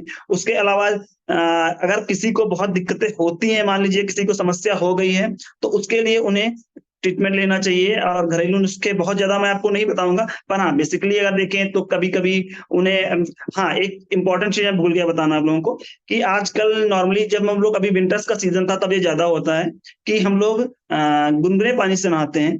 तो हमें कोशिश ये करनी चाहिए, हमें अपने हेड के ऊपर कभी भी गर्म पानी नहीं डालना चाहिए। ये आयुर्वेद में भी है, और मॉडर्न अगर आप रिसर्चेस जो आ रहे हैं उसमें भी बताया गया है कि गर्म पानी से सर को नहीं धुलना चाहिए, जिसकी वजह से भी सेबेशियस ग्लैंड के सिक्रीशन इफेक्ट होता है और बहुत सारी बीमारियां अलग अलग होती हैं। तो कभी भी आप अपने सर पे गर्म पानी ना डालें। आयुर्वेद में बताया गया है इससे आईसाइट भी आपकी वीक होती है, तो कभी भी मत करिए ये। उसके अलावा डाइट में मैंने आपको बहुत सारी चीजें बताई हैं, उनको फॉलो करना है आप सभी लोगों को। उसके अलावा अगर देखें धूप वगैरह में जाते हैं तो एक्सपोजर तो आपको नो डाउट उससे आपको बचना ही है बहुत ज्यादा, क्योंकि गर्मियां आगे बढ़ेंगी। एसी का यूज यहाँ भी मैं आपको एक बार फिर से रिपीट करूंगा, क्योंकि उससे भी रफनेस बालों में बहुत बढ़ रही है। और चूंकि होता है स्किन, चूंकि हम हर जगह जाते हैं तो उसको हमारा जो फर्स्ट लुक होता है वो हमारे फेस से और हमारी स्किन से होता है, तो उसकी वजह से भी फिर अगर आपकी बालों में या चेहरे पे कोई प्रॉब्लम्स आती हैं तो आपका एक कॉन्फिडेंस भी काफी लो हो जाता है। तो इसलिए आपको ध्यान रखना है अपनी स्किन का खास तौर से। ठीक है सर, अगर कुछ आप पूछना चाहते हैं, कुछ मैं मिस कर हाँ रहा हूँ तो आप पूछ सर, सकते हैं मैं मुझे। एक चीज ऐड करना चाहती हूँ, अगर आप अलाउ करें तो। Sure ma'am, sure ma'am. हाँ जी। जी जी सर, हमने बात करी, हम सभी जानते हैं स्कैल्प जो है, हमारा सर जो है सर, हमारी बॉडी मतलब स्किन से अलग नहीं है, it is also a part of our skin. और अक्सर सर पेशेंट्स आते हैं हमारे पास स्कैल्प की कंप्लेंट्स के साथ भी, जिसमें आजकल हम लोग बहुत छोटे बच्चों में, यंग पेशेंट्स में भी देख रहे हैं premature greying of hair. Yes मतलब बाल जो है उम्र से पहले बहुत जल्दी सफेद हो रहे हैं, नंबर एक। नंबर दो, हेयर फॉल की प्रॉब्लम तो है ही है। सर, जब भी हम लोग ये पेशेंट्स देखते हैं तो सर हम लोग हिस्ट्री में देखते हैं कि डेफिशिएंसी जरूर होती है सर, स्पेशली लेडीज में। सर 10 में से लगभग 6 या 7 पेशेंट्स का जो है सर, हीमोग्लोबिन तो नॉर्मल होगा, लेकिन फेरेटिनिन लेवल यानी आयरन का एक कंटेंट होता है सर, वो जरूर लो होता है। तो मैं जरूर कहूंगी कि हमारे जितने भी अभी सुनने वाले लोग हैं, कि अगर कभी भी ऐसी प्रॉब्लम होती है तो जरूर अपने डॉक्टर से मिलें और अपने काउंट्स जरूर चेक कराएं। कई बार डेफिशिएंसी डिसऑर्डर्स होते हैं, हम लोग सप्लीमेंट से भी इन चीजों को करेक्ट कर सकते हैं। तो सर कॉज, मतलब मेरा हमेशा यही फोकस रहता है कि कॉज पे श्योर मैम, जरूर नहीं मैम, जाना एक्चुअली चाहिए मैम तो है ऑलवेज। बहुत सारे कॉजेज ऐसे हाँ हैं जी, फीमेल्स में। बिल्कुल। Yes ma'am. क्योंकि कारण ही जो है सभी चीजों की, सभी लोगों की जननी होती है। तो कारण अगर जो हम खत्म कर देंगे तो रोग पैदा ही नहीं होंगे। तो मनीषा जी, आगे कोई प्रश्न है? जी, मैं ये डॉक्टर नफासा अली अंसारी जी से चाहूंगी कि थोड़ा कुछ आप ऐड करना चाहें इसमें, सिर की त्वचा की देखभाल के बारे में। Doctor Ansari. I think next question करना चाहिए। ठीक है। हाँ। हाँ, तो मुझे लगता है कि आप सर सुन नहीं पाए हैं, तो हम आगे आगे बढ़ते हैं। आगे जो हमारा पॉइंट है वो है जो आम समस्या है, ये भी एक तरह की कॉमन समस्या है, खुजली और एलर्जी की समस्या। ये क्यों होती है और इसके लिए हमको क्या करना चाहिए, इसके घरेलू उपाय क्या है। कुछ ऐसी चीजें भी मैं निवेदन करूंगी हमारे विशेषज्ञों से जो घर में हमें इजीली मिल जाती है, जैसे हमारे किचन में मिल जाए, या हमारा जो गार्डन होता है उसमें कुछ तरह के पौधे लगे ऐसे हों जिसमें जो इन समस्याओं में यूज हो सकते हो। क्या ऐसा कुछ है? अगर है तो प्लीज उसको भी एक्सप्लेन करें। डॉक्टर अवस्थी जी, मैं आपसे ही चाहूंगी शुरू। मैम देखिए, अभी अभी जो नॉर्मली हमें खुजली या दांत वगैरह की इस टाइप की प्रॉब्लम्स बहुत कॉमनली मिलती हैं, उसके लिए मैम ने बहुत अच्छे से भी मेंशन भी किया था। उसके लिए मैम ने बहुत अच्छे से मेंशन भी किया था कि आजकल क्या हो रहा है ना, समर्स के टाइम, ये समर्स क्या, अभी आपका जो आगे आगे सीजन बढ़ेगा आपका, कि रेनी सीजन आएगा या कुछ होगा, तो हम लोग क्या करते हैं ना कि अभी आजकल गर्मियों में हम लोग क्या करते हैं, नहाते हैं बहुत अच्छे से, अपनी बॉडी को वाइप करते नहीं और कपड़े पहन लेते हैं, जिसकी वजह से फंगल इन्फेक्शन बहुत कॉमनली होते हैं और बढ़ जाते हैं। इसी तरह से रेनी सीजन आएगा तो बहुत बार हम लोग गीले कपड़े पहन लेते हैं, उतना ज्यादा ध्यान नहीं रखते हैं, जिसकी वजह से फंगल इन्फेक्शन होते हैं। तो मैम ने बताया था, इसलिए अभी के सीजन में आप अच्छे से बॉडी को वाइप करिए, ज्यादा पसीना कहीं पे कलेक्ट, किसी जैसे आपका इंग्वाइनल एरिया है या आर्मपिट है, इनमें ज्यादा पसीना कलेक्ट मत होने दीजिए। उसके अलावा कपड़े जो हो वो अच्छे से धूप में सुखा के तब आपको पहनने हैं। इसके अलावा अगर आप देखा जाए तो हम लोग आजकल ये होता है आपका कॉस्मेटिक्स बहुत सारे यूज करते हैं, उसकी वजह से एलर्जी की वजह से भी अलग अलग टाइप की प्रॉब्लम्स स्किन में आ रही हैं लोगों के, जिसकी वजह से बर्निंग, इचिंग, इस टाइप के सेंसेशन भी लोगों में हो रहे हैं। तो कॉस्मेटिक्स का यूज जितना कम हो सके उतना कम करना है आप लोगों को, ये खास चीज से आप लोगों को ध्यान रखनी है। उसके अलावा सीजन के अकॉर्डिंग भी बहुत बार हम लोगों में प्रॉब्लम्स आती हैं कि हमारी बॉडी में हमें खुजली फील होती है। जैसे कि अभी बसंत ऋतु चल रही है, इस टाइम पे हमारी बॉडी में कफ एग्रीवेटेड रहता है, तो इस टाइम पे अगर हम लोग ज्यादा सनलाइट वगैरह में जाते हैं तो हमारी बॉडी में इचिंग हो जाती है। नॉर्मली आप देखते होंगे अर्टिकेरिया वगैरह के पेशेंट भी इस सीजन में बढ़ जाते हैं, क्योंकि कफ का काल होता है हमारी बॉडी में, अंदर कफ एग्रीवेटेड रहता है, और अब बाहर धूप उस पर लगती है तो वो मेल्ट होता है अंदर, और जिसकी वजह से हमारी बॉडी में खुजली वगैरह बहुत कॉमनली हो जाती है। तो इसलिए देखिए, यही चीज सेम मैं आपको बोलूंगा फिर से, कि जब हम एटमॉस्फेयर में सडन चेंजेस करते हैं कि अंदर रूम में बैठे हुए हैं फिर बाहर निकल गए, उसकी वजह से भी स्किन में प्रॉब्लम्स आती हैं, तो खुजली वगैरह आपको मिलती है बहुत ज्यादा। उसके अलावा मैंने आपको एक चीज बताई कि मसाज आपकी बॉडी की रूटीनली होनी चाहिए, जिसकी वजह से कभी कभी होता है ना कि ड्राइनेस की वजह से भी हमारी बॉडी में इचिंग बहुत ज्यादा हो जाती है। तो इन सब चीजों का ध्यान आपको रूटीनली रखना है, तो उससे आप इन चीजों को प्रिवेंट कर सकते हैं। डॉक्टर और मैं बहुत सुन धन्यवाद पा सर। रहे हैं? अंसारी हम्म, अंसारी ये सर, क्या जो आप सुन पा रहे हैं? हाँ, आप स्किन जी एलर्जी सर, के बारे में आपसे। जो बात कर रहे थे, और उसमें खास तौर पे एक्जिमा के बारे में, तो इसमें एक्सपर्ट्स की एक राय ये रहती है कि जो क्रोनिक पेशेंट हैं वो अपनी बीमारी के सिलसिले में एक डायरी मेंटेन करें, क्योंकि जो स्किन की एलर्जी है उसके बहुत सारे कारण तो ऐसे हैं कि जिनका पता ही नहीं चलता है, और रोगी के बाद के साथ में समस्या बनी रहती है। तो जैसे ये बताया गया कि अपने शरीर के बारे में रोगी जितना अच्छा बता सकता है, कोई टेस्ट या कोई मशीन इतना अच्छा नहीं बता सकती है। तो ऐसे में ऐसे क्रोनिक पेशेंट्स के बारे में एक ये राय है कि वो अपनी एक डायरी मेंटेन कर ले, और उस डायरी में अपनी दिनचर्या के बारे में वो सब कुछ लिखें कि उनको क्या करने से, किस सीजन में, कहाँ जाने से, क्या खाने से, क्या पहनने से, उनका सोना जागना, जैसे मैंने भी असबाब सित्ता ज़रूरिया के बारे में बताया। तो इन तमाम चीज़ों को जब वो राइट डाउन करेंगे और उसके बाद में फिर अपने डॉक्टर के पास में वो अपनी डायरी लेके जाएंगे और उसके बेस पे अपनी हिस्ट्री आप उनको बताएंगे पेशेंट, तो उसमें इसकी चांसेस बढ़ जाते हैं कि उसके कारण को का पता लगाया जा सके। उसके बाद में जो ये एलर्जी के जो कॉमन ट्रिगर्स हैं, जिसमें एक्जिमा के बारे में अगर हम बात करें, तो ड्राई स्किन इसका एक बहुत बड़ा काज है। अब ड्राई स्किन से बचने के लिए बात ये थी कि प्रॉपरली हाइड्रेशन होना चाहिए, पानी पीना चाहिए, नहाने वाली बात है, और कपड़ों के बारे में भी बात है। तो प्रॉपरली जो आपका हाइड्रेशन है बॉडी का और स्किन का वो मेंटेन होना चाहिए। उसके बाद में कुछ ऐसे भी मेटल्स हैं, खास तौर पे जैसे निकल, जो जेवरात में इस्तेमाल होता है, इसके इस्तेमाल करने से भी एलर्जी पैदा हो जाती है और इसमें डर्मेटाइटिस इन्फ्लेमेशंस की कंडीशंस पैदा हो जाती हैं। तो इसके बारे में भी सोचना चाहिए। ऐसी जो साबुन है, वो जो सख्त किस्म के साबुन हैं जो इरिटेंट हैं, उनके ज़रिए से भी दिक्कत होती है। अब जैसे अभी आप सर के बारे में बात कर रहे थे, तो अचानक अगर किसी के बाल गिरने शुरू हो जाए, तो उसको सबसे पहले ये देखना चाहिए कि उसका जो शैम्पू है, उसका जो साबुन है, वो उसकी वजह से तो ऐसा नहीं हो रहा है, उस पर गौर करना चाहिए। उसके बाद में फिर क्या है कि आपका जो सिगरेट स्मोकिंग है इसके बारे में देखना है, और जो आपका फैब्रिक है, ये वूल है, पॉलिस्टर है, इस तरह की चीज़ें। फैब्रिक के बारे में जब बात हो रही थी, तो फैब्रिक नो डाउट कॉटन जो है वो सबसे अच्छे होते हैं। और उसके बाद में यह है कि उसकी जो बिनाई होती है ना, उसके जो धागे होते हैं, एक वो हॉरिजेंटल होते हैं और एक आपके वर्टिकल होते हैं, लंबाई में चौड़ाई में।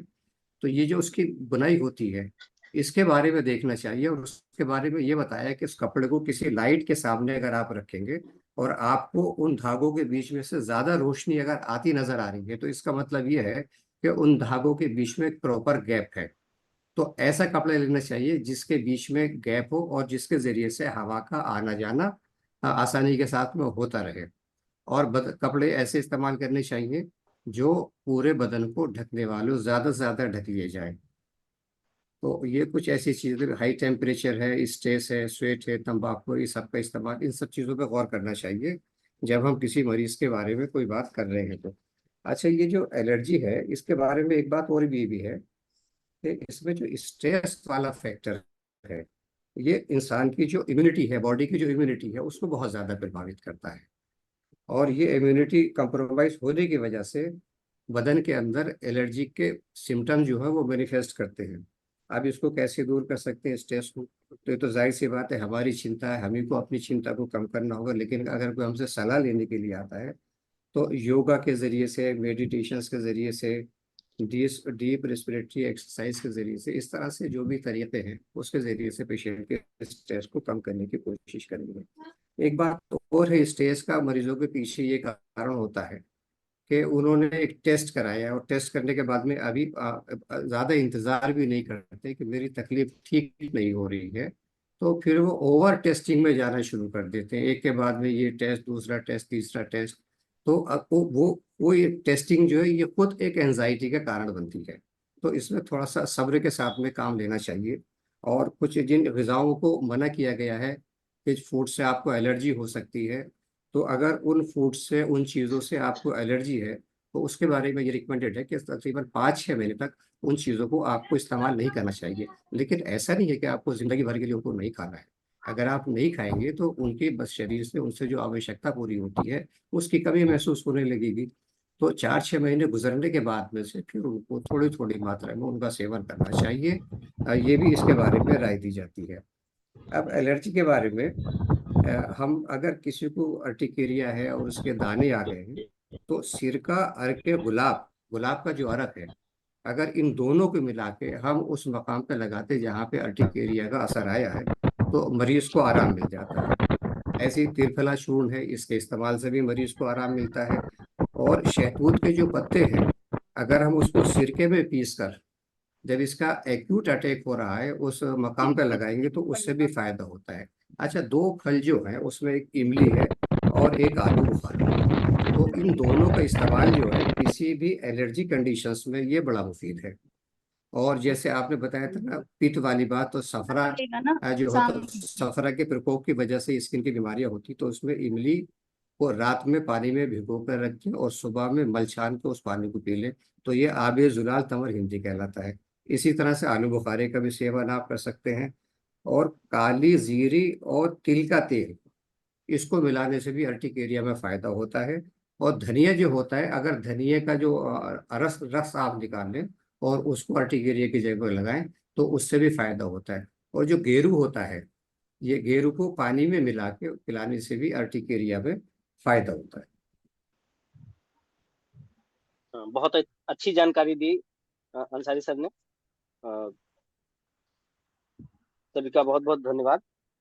इसी के साथ चूंकि सूरज की रोशनी के बारे में सभी बहुत कुछ बता चुके हैं, लेकिन फिर भी मैं ये पूछना चाहूंगा, जो इस समय सनबर्न की समस्या होती है, तो इससे त्वचा की कौन कौन सी और समस्याएं पैदा हो सकती हैं, और उनका घरेलू प्रबंधन स्पेशली जो है उसके लिए हम क्या कर सकते हैं? गौरव अवस्थी जी, क्या हाँ, आप इसके तो बारे में देखिए कुछ मैंने आपको बताएंगे? बताया कि सनबर्न जो होता है नॉर्मली, जो ये इसके लिए जो पित्त प्रकृति के लोग होते हैं बहुत प्रोन रहते हैं। तो जो पित्त प्रकृति के लोग हैं उन्हें तो ज्यादा से ज्यादा इसको अवॉइड करना ही चाहिए आप लोगों को, मतलब हर किसी को। और बाकी लोगों को भी करना चाहिए, पर पित्त वालों को ज्यादा ध्यान रखना चाहिए, क्योंकि स्किन में ही हमारा पित्त का मेन साइड भी है, भ्राजक पित्त वहां पे रहता है, जिसकी वजह से दिक्कत होती है। अब जब अगर मान लीजिए ठीक है, किसी को एक्सपोजर में सन के जाना ही पड़ रहा है या ऐसी दिक्कतें हो रही हैं, तो उन्हें प्रोटेक्शन लेनी चाहिए कि मैक्सिमम सर ने जैसे बताया कि कॉटन के कपड़े पहने, फुल स्लीव्स के कपड़े पहने जिसमें एयर पास हो, इस टाइप की चीजें पहननी चाहिए। और सनलाइट की बात करें तो सनलाइट मैंने पहले भी मेंशन किया था कि सनलाइट बहुत इंपॉर्टेंट भी हमारे लिए है, बस उसका ओवर एक्सपोजर नहीं होना चाहिए। ओवर एक्सपोजर अगर होता है उसकी वजह से भी हमें सोरियासिस, एक्जिमा या फिर स्किन कैंसर, इस टाइप की डिजीज होती हैं। और इनका अगर बहुत कम एक्सपोजर होता है तब भी ये सारी बीमारियां हमारे अंदर होती हैं, क्योंकि नॉर्मली होता क्या है ना कि अगर हम बिल्कुल सनलाइट में नहीं जाते हैं तब भी हमारी बॉडी में स्वेटिंग वगैरह नहीं होती है प्रॉपरली, ठीक है, तो उसकी वजह से भी स्किन की डिजीज क्रिएट होती है। तो हमेशा ध्यान रखिए कि आपको सन का जो आपका करना है, सन का एक्सपोजर रहना है, वो एक काफी बैलेंस स्टेट में आपका सन का एक्सपोजर रहना चाहिए। सनबर्न के लिए मैंने बोला कि अभी बताया था मैंने आपको कि 10 to 4 के बीच में जो टाइम होता है, उस टाइम पे सनबर्न के चांसेस बढ़ जाते हैं। और वहां पे आपकी बॉडी टाइप, आपकी स्किन के टाइप के अकॉर्डिंग मैक्सिमम 1 to 2 आवर के टाइम में अगर आप बाहर रहते हैं तो आपको सनबर्न की समस्या नॉर्मली नहीं आती है। तो इसमें अगर पित्त प्रकृति का कोई व्यक्ति है जिसकी स्किन बहुत सेंसिटिव है या सब कुछ है, उसको मैक्सिमम 1 आवर रहना चाहिए। जो बात है कफ प्रकृति की, जिनकी स्किन इतनी सेंसिटिव नहीं है, उन लोगों को 2 आवर्स तक अगर वो बाहर रहते हैं तो सनबर्न की समस्या जनरली नहीं होती है।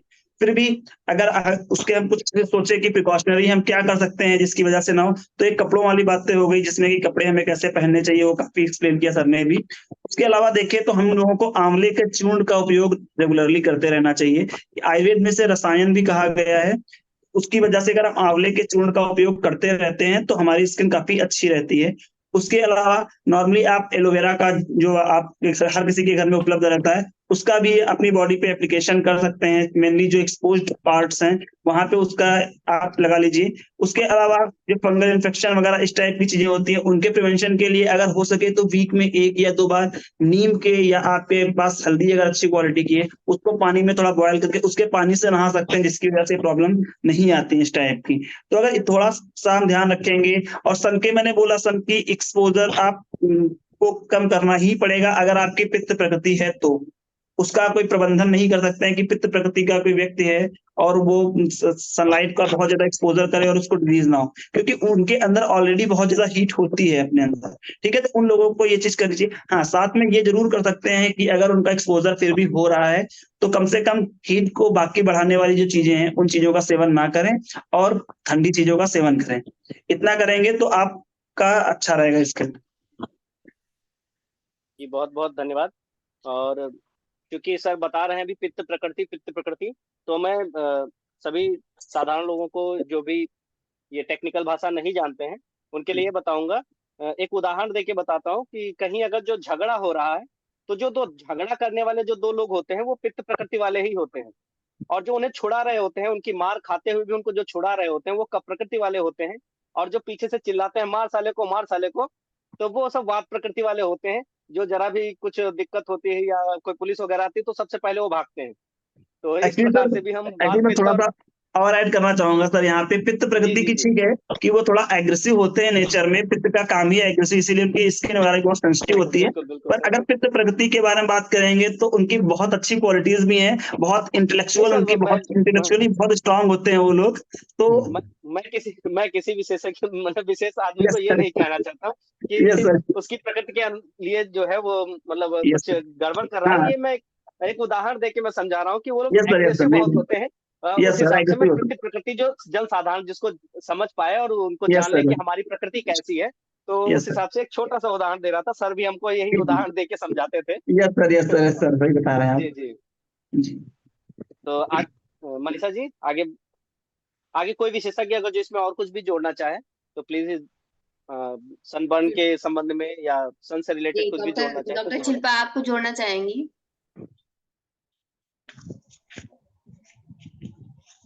Doctor Shilpa, doctor Ansari. I think लगभग सनबर्न के और मैम ये मेरे को सूरज से लगता है कि संबंधित काफी जितनी भी। सफिशिएंट हम लोगों ने बात करी है, और जी अगर जी हम जी जी इतना भी फॉलो करते हैं और अगर हमारे पेशेंट्स ये फॉलो करते हैं और अगर हम उनको बार बार ये चीज कॉन्टिन्यूसली लाइक विद मेडिसिन उनको गाइड करते रहें तो बहुत यूजफुल रहेगा। इसमें सारी ही चीजें लाइक डाइट से लेकर हमारी मेंटल हेल्थ से लेकर हमारे कपड़ों से लेकर और एनवायरनमेंट से लेकर सब कुछ ही इंक्लूड हुआ है। तो very useful and very innovative information. और फ्यूचर में भी चाहेंगे कि इसी तरीके के हम लोग वार्तालाप करते रहें, अपनी नॉलेज एक दूसरे से एक्सचेंज करें और सबके लिए यूजफुल रहेगा। Thank you so much. जी जी शिल्पा जी बहुत अच्छी जानकारी दी।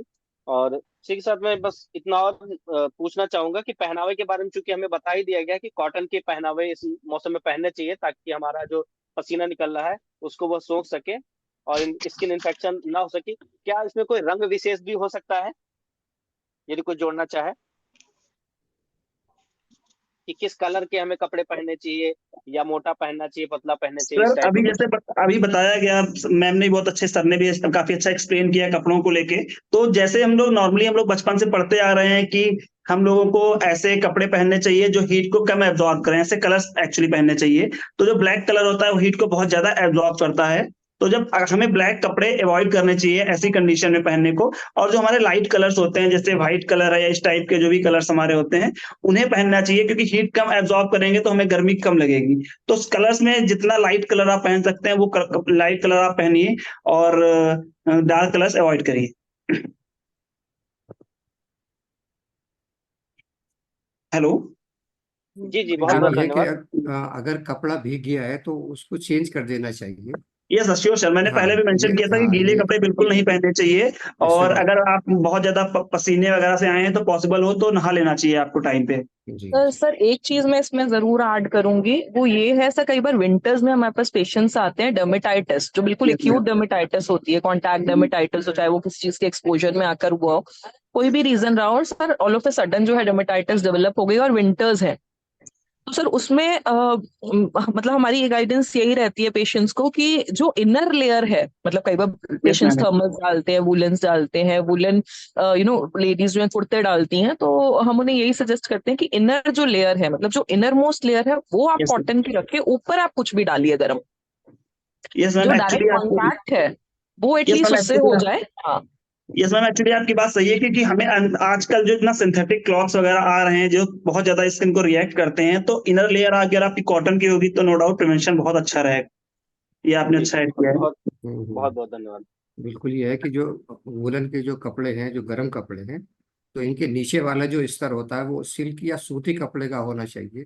यस और या फिर ये है कि इसके नीचे के जो हमारे अंडरनीथ गारमेंट्स हैं वो सिल्क और सूती कपड़े के बने हुए होने चाहिए। तो इनके इनके नुकसान से बचा बचा जा सकता है।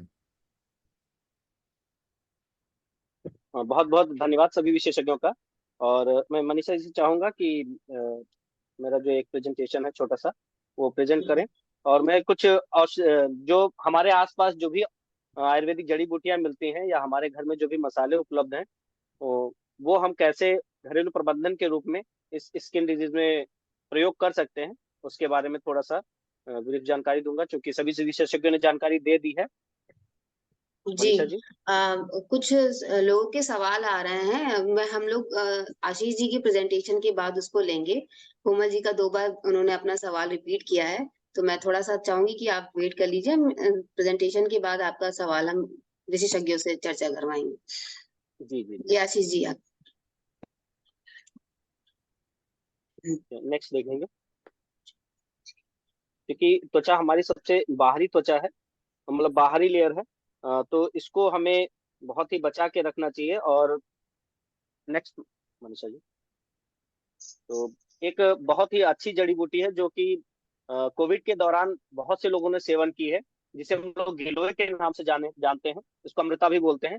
तो इसका अगर हम 1 चम्मच गिलोय पाउडर को आधा चम्मच सौंठ पाउडर के साथ और 1 चम्मच गाय के घी के साथ अगर सेवन करते हैं, क्योंकि ज्यादातर जो स्किन प्रॉब्लम्स होती हैं वो पित्त की वजह से या वात की वजह से होती हैं, तो ये तीनों चीजें अगर कॉम्बिनेट कर लेते हैं, कॉम्बिनेशन देते हैं, तो ये वात पित्त और कफ तीनों को ही बैलेंस कर देती है। तो इससे हमारी दाद, खाज, खुजली, पसीने में जो फंगस होता है, सोरियासिस टाइप में जो भी समस्याएं होती हैं, बगल में जो फंगस होता है, सर में जो फंगल इन्फेक्शन होता है, पैरों में होता है, पिंपल्स जो निकलते हैं, कुष्ठ जैसी जो समस्या होती है, यहाँ तक कि जो सफेद दाग जैसी समस्या होती है, उसमें भी काफी फायदा मिलता है। इसको सुबह दोपहर शाम तीनों टाइम ही खा सकते हैं। और इसको अगर दोपहर के खाने के बाद अगर खाते हैं, जिसको व्यान काल बोलते हैं, तो इस ये बहुत ही अच्छा लाभ दिखाती है। नेक्स्ट मनीषा जी। इसके बाद एक प्रिपरेशन हम लोग देखेंगे, क्योंकि अभी गौरव सर ने भी बताया एक एलोवेरा के प्रयोग को। तो जो एलोवेरा है, इसको इसमें का जो बीज का पल्प होता है, जिसको हम लोग एलोवेरा जेल बोलते हैं, उसको हम निकालेंगे, क्योंकि एलोवेरा लगभग लगभग सभी के घर पे मिल जाता है। और इसमें जो है समान मात्रा में नारियल का तेल मिलाकर, और हो सके तो उसमें ऑप्शनल है, मेथी के दाना अगर जो 1 चम्मच डाल देंगे तो और अच्छा है, इसका जो गुण है उसको इन्हांस कर देगी। तो इसको कैसे बनाना है, सभी को एक लोहे की कढ़ाई में जो है धीमी आंच पर चढ़ा देना है, और जब झाग बंद हो जाए तब तक इसको पकाना है। झाग निकलना जब बंद हो जाए तो उसको ठंडा करके कांच के पात्र में छान कर सुरक्षित रख लेंगे। ये तेल जो है किसी भी स्किन प्रॉब्लम पे, वो चाहे बालों में लगाना हो या कोई स्किन पे कोई दिक्कत हो गई वहां लगाना है, यहाँ तक कि स्किन में जो सूजन वगैरह आ जाती है उस पर भी अगर प्रयोग करते हैं तो काफी अच्छा लाभ मिलता है। नेक्स्ट देखेंगे। कि एक ज्वारांकुश नाम का एक पौधा होता है जिसको लेमन ग्रास भी बोलते हैं। उसको आजकल एरोमा थेरेपी में बहुत ही ज्यादा प्रयोग किया जाता है। तो शरीर को सुगंधित रखने के लिए जो है नहाने के पानी में अगर जो थोड़ा सा अ, इसी लेमन ग्रास को हम पानी में उबाल कर उस पानी को अगर जो हम मिलाकर उससे हम स्नान करते हैं, तो एक स्नान के बाद हमारा एक मन प्रसन्न रहता है, क्योंकि एक भीनी भीनी सी नींबू जैसी खुशबू हमारे शरीर से आती है और शरीर में जो एक चमक है वो भी ये लाता है, और मन भी इससे प्रसन्न रहता है। और एरोमा थेरेपी जो है आजकल बहुत ज्यादा जो है ज्वारांकुश के तेल से और बहुत सारे सुगंधित द्रव्य जो है उनसे मसाज करके एरोमा थेरेपी दी जाती है। तो उसको भी पानी में डाल के, जो एसेंशियल ऑयल होते हैं ज्वारांकुश का, उसको पानी में डाल के भी स्नान करते हैं, तो उससे भी काफी अच्छा लाभ मिलता है। Next please. और अभी सर ने बताया था कि आंवले का प्रयोग जो है वो अगर हम करते हैं तो वो स्किन डिजीज में बहुत ही अच्छा लाभ दिखाता है, क्योंकि रक्त विकार के कारण ही जो है सारे चर्म रोग होते हैं, और आंवला रक्त को जो है प्यूरिफाइड करता है, यानी साफ करता है। तो प्रतिदिन मुरब्बे के रूप में, और चाहे सरस जो उसका स्वरस होता है आंवले का, उसको शहद के साथ अगर जो हम सेवन करते हैं, या आंवले पाउडर को जो ही अगर हम सुबह शाम का जो सेवन करते हैं, तो भी त्वचा के रोग में बहुत ही अच्छा लाभ देखा जा सकता है। और आजकल इस समय मोरिंगा जो है, सहजन की फलियां भी लगी हुई है पेड़ों पे बहुत सारी, तो उसको अगर जो हम खाने में प्रयोग करते हैं, तो भी खुजली है, दाग धब्बे हैं, और ये जो स्किन डिजीज है, दाद खाज खुजली टाइप में, उसमें भी काफी अच्छा रिजल्ट सहजन से देखा जा सकता है। सहजन की जो जड़ की जो छाल होती है, उसमें जो रस निकलता है, हालांकि बहुत तेज होता है, लगाने पे बहुत तेज लगता है वो, तो उसको भी अगर जो हम दांत पे लगाते हैं तो दांत हमारा बहुत जल्दी ठीक होता है। नेक्स्ट। फिर देखेंगे कि त्वचा के रोग में जो है गुड़हल का फूल भी बहुत ही अच्छा लाभ देता है। तो गुड़हल के फूल को गोमूत्र में पीस कर अगर हम पा लेते, यानी कि अगर जो बाल पक रहे हैं वहां पे और खा लेते, यानी कि जो बाल झड़ जाते हैं एकदम से, बड़ा बड़ा एक जगह घेरा बन जाता है कि है एकदम से बहुत सारे बाल निकल आते हैं, तो उनपे अगर जो हम गुड़हल के फूल को गोमूत्र के साथ लगाते हैं, तो वहां पे भी बहुत ही अच्छा रिजल्ट इसका मिलता है। और मेहंदी का प्रयोग भी जो है उसको पीस कर स्किन डिजीज में हम लोग करते हैं। तो नेक्स्ट मैम। इसके बाद हम अपने किचन में जाएंगे, तो वहां पे हल्दी है, लहसुन है। तो हल्दी लहसुन का प्रयोग भी हम लोग स्किन डिजीज में करते हैं। हल्दी तो हम लोग बचपन से ही जानते हैं कि कहीं चोट लग जाए, खरोच लग जाए, तुरंत हल्दी लगा लो। और शादी ब्याह में भी हल्दी का प्रयोग जो है स्किन पे लगाकर उसको निखार के रूप में उसका प्रयोग किया जाता है। तो हल्दी में चंदन को मिला के उसका अगर लेप करते हैं तो हमारे चेहरे पे बहुत अच्छा निखार आता है। लहसुन का प्रयोग जो है, अगर हम, क्योंकि दूध में लहसुन का प्रयोग विरुद्ध बताया गया है, लेकिन लहसुन को अगर जो दूध में हम उबाल लेते हैं तो इसको लहसुन चीरपाक बोलते हैं, और उसका अगर हम प्रयोग करते हैं तो वो भी सारी स्किन डिजीज में बहुत ही अच्छा लाभ देता है। और लहसुन को थोड़ा काट के अगर दांत पे रगड़ लेते हैं, तो नो डाउट वहाँ थोड़ा काला काला धब्बा जैसा बन जाता है, लेकिन वो समय के साथ निकल जाता है, लेकिन दांत बहुत जल्दी ठीक हो जाता है। और खदिर जो है, कत्था जिसको बोलते हैं, वो तो स्किन के लिए सबसे श्रेष्ठ बोला ही गया है। और अरुणसिका, जिसे हम लोग आम बोलचाल की भाषा में डैंड्रफ बोलते हैं, तो उसमें जो है खदिर का प्रयोग। तो खदिर यानी कि कत्था, अगर हमें कहीं कहीं अगर जो छाल मिल जाती है, जैसे मध्य प्रदेश साइड में या हमारे सोनभद्र साइड में इसका पेड़ मिल जाते हैं, तो अगर वहां के लोग हैं तो अपना छाल मिल जाएगी। अगर इधर उत्तर भारत साइड में है या ऐसी जगह पे है जहाँ इसकी छाल नहीं मिल पा रही, तो हम खदिर जो सार मिल जाता है पंसारी की दुकान में, उसको ले आते हैं, और उसमें जामुन की छाल और नीम की छाल, इन सभी को सम मात्रा में मिलाकर पीस कर अगर जो हम बालों पे या त्वचा पे जहाँ पे अरुणसिका की समस्या हुई है, यानी कि डैंड्रफ की समस्या है, वहां पे लगा के उसके बाद उसको सिकाकाई से धुल लेते हैं। उसको गोमूत्र में पीस कर तब लगाएंगे, गोमूत्र में पीस कर उसको लगा के और उसको हम धुल लेते हैं, तो अरुणसिका यानी कि डैंड्रफ की समस्या जो है हमारी धीरे धीरे खत्म हो जाती है। इसी के साथ हम लोग सभी के क्वेश्चन हम लेंगे। हम मनीषा जी। हाँ, कोमल जी का ये क्वेश्चन, मतलब वो चाह रही थी कि जो पित्ती की समस्या है उसके उपचार के बारे में जो हमारे विशेषज्ञों ने बात की थी, उसको थोड़ा सा रिपीट कर दें। दोबारा वो सुन नहीं पाई थी वो। आर्टिकारिया के ऊपर जो बातचीत हुई थी उसके बारे में वो जानना चाहती है थोड़ा सा। डॉक्टर अंसारी, आप इसे ले सकते हैं।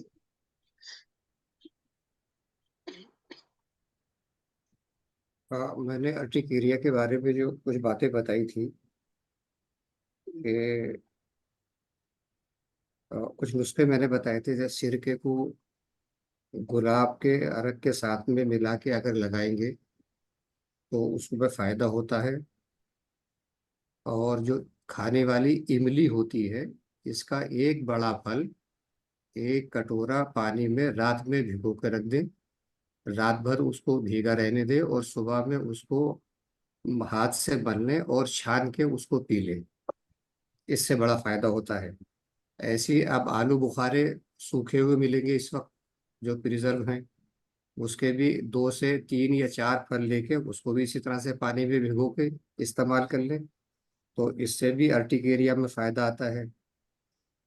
काली जीरी और तिल का तेल, काली जीरी का पाउडर बना लें और तिल के तेल में उसको मिक्स कर लें और उसको लगाएं, तो इसमें भी फायदा आता है। और जो धनिया होता है, धनिए के पत्तों का अरक निकाल लें और इसको लगाएं, तो इसको भी अर्टिकेरिया में फायदा आता है। अच्छा, अर्टिकेरिया में एक भी होता है, जो पेट में कीड़े होते हैं, इंटेस्टाइनल वर्म्स होते हैं, तो उसके केस में भी अर्टिकेरिया डेवलप होता है। तो इसके भी ट्रीटमेंट के सिलसिले में ये बहुत ज़रूरी है कि सबसे पहले पेशेंट को हम डीवर्म कर दें।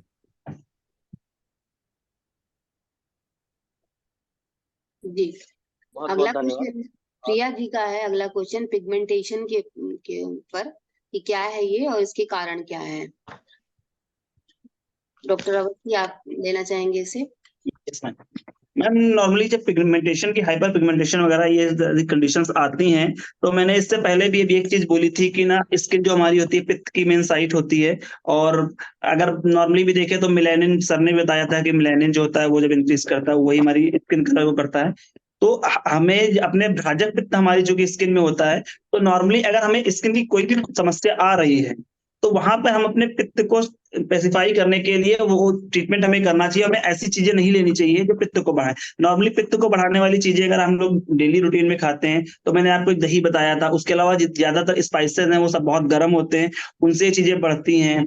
उसके अलावा ये आप मान लीजिए फास्ट फूड वगैरह, जंक फूड वगैरह, उसका बहुत ज्यादा कंजप्शन कर रहे हैं, तो उसकी वजह से बढ़ती है। और रही बात, अगर एक बार आपको हो गया है उसको ठीक करना है, तो मैं आपको घरेलू रूप में सिर्फ इतना ही बता सकता हूँ कि चंदन, मुलेठी, उशीर, ये कुछ दवाएं, पाउडर्स आते हैं जिनका आप अगर लेप लगाएंगे उससे भी आपको बहुत अच्छे बेनिफिट्स मिलेंगे। लेकिन अगर आपका बहुत ज्यादा प्रॉब्लम बढ़ चुका है, ये नहीं ठीक हो रहा है, तो उसके लिए फिर आयुर्वेद में वमन, विरेचन, बस्ती वगैरह, ये सब पंचकर्म वगैरह है जिनसे बहुत अच्छे रिजल्ट्स यहाँ पर मिलते हैं। तो आप एक बार उनसे अगर हेल्प लेंगे किसी आयुर्वेदिक डॉक्टर से, तो वो बहुत अच्छा रहेगा। हाँ, एक चीज और है कि अगर आप नॉनवेज वगैरह, मीट या एग्स वगैरह ज्यादा कंज्यूम कर रहे हैं, तो उनको भी कम से कम कर दीजिए ताकि आपकी प्रॉब्लम और आगे ना बढ़े। ठीक है सर? सब ये जी, जो धन्यवाद। जो जो स्किन डिजीज है, यस सर। इसमें यूनानी में जो एक तरीका है कुछ प्रोसेस करके, तो उसमें जो लीच थेरेपी है, यस सर। Yes sir.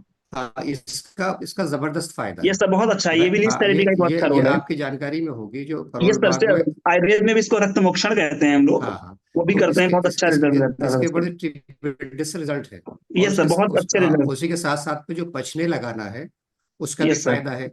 और यस सर। तीसरा जो कपिंग थेरेपी है, कपिंग थेरेपी सर। यस हाँ, सर, इसमें तो इन 3 चीजों का इस्तेमाल बड़े पैमाने पर लोग कर रहे हैं। अब बहुत चूंकि अच्छा इसका कर रहे हैं इस्तेमाल, सर। हाँ, इसका इस्तेमाल ज्यादा होने लगा है, तो अब yes government sir. Of India ने फिर ये भी इसके ऊपर कोई रेस्ट्रिक्शन लगाई कि there should be a standard operation process. Yes sir. तो इसकी एसओपी भी डेवलप हो गई है। यस सर, डेफिनेटली तो सर, हाँ, एक्चुअली लेकिन तो आजकल। लेकिन ये घरेलू तौर पे नहीं किया जा यस सकता। सर, इसके लिए घरेलू तौर लोगों पे को सर। किसी सेंटर भी जाना होगा। एक yes sir, skin definitely. Pigmentation में एक स्किन टैन सन एक्सपोजर के तौर पे यस देखते हैं सर। ना। जैसे मैं पहले मैं बाइक चलाता यस था और गर्मी के दिनों में चप्पल पहनता था लेदर के, तो जहां पे स्ट्रिप आती थी यस वो सर। हिस्सा तो नॉर्मल कलर में रहता, लेकिन एक्सपोज एरिया जो था वो सब काले यस काले हो सर। जाते थे। तो इसके लिए देखिए एक घरेलू यस। नुस्खा है।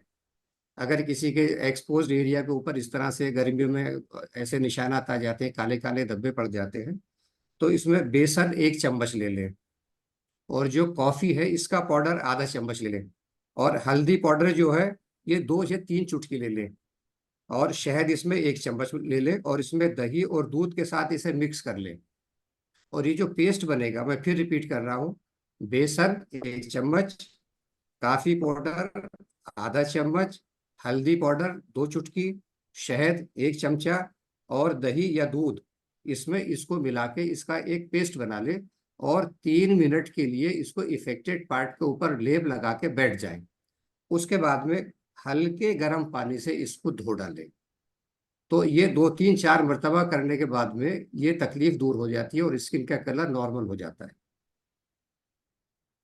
ऐसी ये यस। एक और था कि जो घमौरिया होती है ना, इसके बारे में हमने बात नहीं की थी। अब ये घमौरिया तो बड़ी परेशान करती है, बच्चों को ज्यादा परेशान करती है क्योंकि उनकी स्किन डेलिकेट होती है। तो ये जो कैलामाइन लोशन होता है, इसमें अगर आप फिटकरी का पाउडर मिला दें, सिर्फ फिटकरी मिला दें थोड़ी सी, और फिर कैलामाइन लोशन को आप इस्तेमाल करें, तो उसके गजब के रिजल्ट हैं, बहुत जल्दी फायदा होता है। और एक सर जो वो उन्नाब जो होते हैं ना बेर की शक्ल में, उन्नाब, तो उन्नाब का डिकॉक्शन बना के, जोशाइंदा बना के अगर आप गर्मी के दिनों में इस्तेमाल करते हैं, तो ये जो गर्मी के दिनों में स्किन रोग होने की संभावनाएं होती हैं, ये कम हो जाती है। दूसरे एक साहब से सवाल पूछा गया कि भाई आपकी स्किन जो है बड़ी चमकदार है, जबकि उम्र तो आपकी 60 के आसपास हो रही है। तो उन्होंने ये कारण बताया कि मैं उन्नाब के जोशाइंदे का प्रयोग रोजाना करता हूँ, इससे मेरी स्किन में ग्लो बना हुआ है। बहुत बहुत धन्यवाद सर। घमौरियों का प्रश्न जो है वही इस अ, जो हम लोग सनबर्न के केस में पढ़ रहे थे उसमें उठाना चाहिए था, लेकिन ये छूट गया था। आपने बहुत अच्छा हुआ, आपने इसको कवर कर दिया सर और बहुत ही ये अच्छा घरेलू नुस्खा आपने बताया। जी थोड़ा जी सा बोलिए ये सर। उन्नाव क्या, एक हमारे पार्टिसिपेंट का भी सवाल है, उन्नाव के को थोड़ा सा क्लियर करिए, ये है क्या? हाँ मैडम, मैं तो उसको उन्नाव ही जानता हूँ। ये कुछ जैसे उन्नाव विलायती, तो पहले ये इंपोर्ट होके विलायत यानी इंग्लैंड से आता था, तो वहाँ का अच्छा माना जाता है। तो ये एक जंगली बेर की शक्ल में होते हैं, लाल लाल रंग के होते हैं, तो उसको उन्नाव के नाम से ही जाना जाता है ये। और इसका इसको शरबत आयुर्वेद में हाउ बेर बोलते हैं शायद। हाँ मे भी। तो इसका शरबत उन्नाब एक प्रिपरेशन आती है। और जो ब्लड प्योरिफिकेशंस के जो नुस्खे हैं हमारे, जिनको हम मुसफ़ियात दवाएं कहते हैं, उसमें उन्नाब का इस्तेमाल किया जाता है। और ये इम्यूनिटी बूस्टर भी है उन्नाब। हमारे जो कोविड का जो नुस्खा था उसमें उन्नाब का हमने इस्तेमाल किया था यूनानी में। जी जी, बिल्कुल। ये एक प्रकार का फल है। सर ये उन्नाब जो बता रहे हैं सर, ये आई थिंक ये हमारा जो बॉटल ब्रश का ये बुरांश बोलते हैं जिसको, शायद आई थिंक पहाड़ों पे वो भी हो सकता है जैसा सर बता रहे हैं। अच्छा, समय चलिए भी आप हो रहा है, गूगल एक सर्च कर सवाल लीजिएगा, आराम से मिल जाएगा। जी, यस सर। एक समय को देखते हुए बस एक सवाल, आखिरी सवाल है जो मैं जल्दी से जानना चाहूंगी। ये हेयर कलर के बारे में पूछा गया है कि इसका यूज कितना, मतलब कितनी देर तक, या कितना जरूरी है, या लाभकारी है या फिर नहीं है, इसके बारे में थोड़ा सा बताइए। इससे स्किन में क्या प्रॉब्लम होगी, सिर की त्वचा में? हेयर कलर का यूज तो नो डाउट आपके लिए बिल्कुल बेनिफिशियल नहीं ही रहेगा, क्योंकि आजकल हम मार्केट में जो भी हेयर कलर्स या जो भी परचेज कर रहे हैं हम लोग, वो सब केमिकल बेस मोस्टली आ रहे हैं। अगर आपको कोई अच्छा हर्बल बेस अच्छा कलर मिल रहा है तो डेफिनेटली आप उसका यूज कर सकते हैं। और अगर आप केमिकल बेस किसी कलर का यूज कर रहे हैं तो उसकी नॉर्मल आपके हेयर की क्वालिटी तो खराब होगी होगी ही, साथ में आपकी जो स्कैल्प है वहां की स्किन पे भी बहुत ज्यादा इसके साइड इफेक्ट्स रहते हैं। तो आप एक बार देख लीजिए कि अगर वो अच्छा हर्बल कलर कोई है और एक है तो उसको आप यूज कर सकते हैं। केमिकल बेस्ड कलर्स तो मैं बिल्कुल भी आपको सजेस्ट नहीं करूंगा कि आप किसी भी तरह से यूज करिए। जी बिल्कुल। हाँ एक इसमें जो सवाल और आया है हाँ आशीष जी। मैं एक बात ऐड करना चाहूंगा। जी जो ये मार्केट में जो बालों को रंगने के लिए डाई अवेलेबल है, इनमें मोस्टली में अमोनिया पड़ा हुआ है इसके अंदर। और ये पहले क्या करता है, बालों के रंग को पहले ये साफ करता है। मतलब जो आपके नेचुरल कलर पहले से हैं, ये उनको ही क्लीन करता है, उसके बाद में फिर डाई को बाल एक्सेप्ट करता है। तो इसकी वजह से इससे ज़्यादा नुकसान है। अब मैं इसके लिए आपको सिर्फ एक छोटा सा नुस्खा बताता हूँ, अगर कोई इसको इस्तेमाल करना चाहे तो। ये जो नील होता है ना, जिसको हम कपड़ों में लगाते हैं, इसके पत्ते मिलते हैं। तो नील के पत्ते 10 ग्राम और मेहंदी 20 ग्राम, इनको दोनों को आंवले का एक उबाल के पानी निकाल लीजिए और उसमें इसका पेस्ट बना लीजिए। और इसको फिर मेहंदी की तरह से सर में लगा के बैठ जाइए और तकरीबन 2 घंटे लगा के थोड़ा सा धूप में या खुले माहौल में बैठिए और बाद में इसको हल्के गर्म पानी से सर को साफ कर लीजिए। तो ये जो आपको कलर मिलेगा बालों के लिए, ये नेचुरल कलर होगा और इसमें कोई नुकसान नहीं है। सिर्फ दो ही चीजें हैं, नील के पत्ते और मेहंदी, और आंवला तो जी हमको जी। आसानी से मिल ही जाता है। हाँ, नील। हाँ नील मैं बताना चाहूंगा, इस समय इंडिगो नाम से, इंडिगो जो पाउडर होता है उसी को नील का पाउडर बोलते हैं। नील के पत्ते से बना होता है वो। उसको तो नील इंडिगो इसको लिया पाउडर जा दस सकता है। ग्राम और मेहंदी 20 ग्राम। इसी में जी सर, अगर काल इसी जैसे जो सर ने कॉम्बिनेशन बताया, इसी तरह अगर काले तिल, मेहंदी और आंवले, इनका कॉम्बिनेशन बना के उन्हें किसी लोहे की कढ़ाई में रख दिया जाए रात भर, उसके बाद मॉर्निंग में उसको अप्लाई करते हैं तो उससे भी बहुत अच्छा कलर आता है। और तो सर नो खासतौर से डाउट काला तिल यूज करना है उसमें। जी शिकाकाई। जी जी, बिल्कुल। ये पुराने जमाने में सब लोग यूज करते भी थे, और इसको जी शिकाकाई से ही धुलते थे। यस जी सर, जी यस सर। मैं एक दो चीजें थोड़ा ऐड करना चाह रहा था। जी सर। हेलो। जी सर। जी जी एक तो सर। ये कि आवाज आ रही है सर।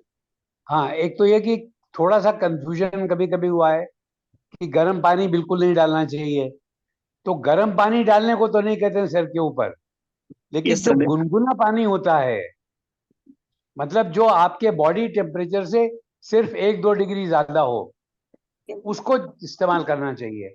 सर जहां नॉर्मली तक जो रूम, मेरी यस सर, हाँ सर, आप सही कह रहे हैं। नॉर्मली जो रूम टेम्परेचर के आसपास हमारा पानी होता है वो यूज करना चाहिए हमें। और अगर विंटर्स का सीजन है, वहां पे अगर है तो हल्का सा गुनगुना हम यूज कर सकते हैं, ताकि क्योंकि उस टाइम पे पानी नॉर्मली बहुत चिल्ड मिलता है, तो वो हम यूज कर सकते हैं, नो डाउट, क्योंकि ठंडा पानी डालना भी नुकसानदायक है हमारे लिए। बिल्कुल बिल्कुल। जी तो जी, ये बिल्कुल सर। यस ये सर। थोड़ा सा डाउटफुल प्रश्न था, मैंने कहा इसको मैं क्लियर कर जी देता हूँ। जी और जी, बहुत गौरव जी, आपने हेड बाथ की बात की थी कि हेड यस बाथ में सर। तेल लगाना चाहिए। तो थोड़ा सा ये क्लियर करिए कौन कौन से तेल लगा सकते हैं। सर बालों में अगर तेल लगाने की बात की जाएगी तो नॉर्मली सबसे अच्छा हम लोगों के लिए जो केस्ट है, मतलब कि जो हमारे बालों के लिए अच्छा ऑयल है, वो नारियल का तेल होता है। तो पॉसिबली अगर नारियल का अच्छा तेल आपको मिल रहा है तो सबसे अच्छा आपके लिए नारियल का तेल है। उसके अलावा फिर आप देखेंगे तो बहुत सारे आयुर्वेद में, आयुर्वेदिक प्रिपरेशंस के बहुत सारे अच्छे अच्छे ऑयल्स आपको मिल जाएंगे, जैसे भंगराज ऑयल वगैरह, वो बहुत सारे भी बेनिफिशियल हैं। पर अगर आपको घर पे ही देखें तो नारियल का तेल बेस्ट है, बाकी सारे तेल बालों के लिए उतने अच्छे नहीं होते हैं। जी जी जी, इसमें बिल्कुल गौरव इसमें सर ने बिल्कुल बढ़िया कहा है।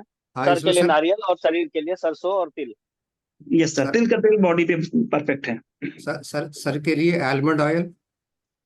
आलमंड ऑयल सर रिकमेंडेड नहीं है, क्योंकि केश है सबसे अच्छा जो आयुर्वेद में बताया गया है नहीं, आलमंड कि सबसे। आलमंड ऑयल लगा सकते हैं, लेकिन वो जाड़ों में बहुत अच्छा रहता है। इधर गर्मियों के सीजन में जो है नारियल का तेल मतलब बेस्ट में, जो अगर जो देखेंगे तो नारियल तेल सबसे बेस्ट रहता है। उसके बाद आलमंड तेल भी गर्मियों में लगाया, सर्दियों में लगाया जा सकता है। काफी अच्छा सर ये फायदा होता है उससे भी।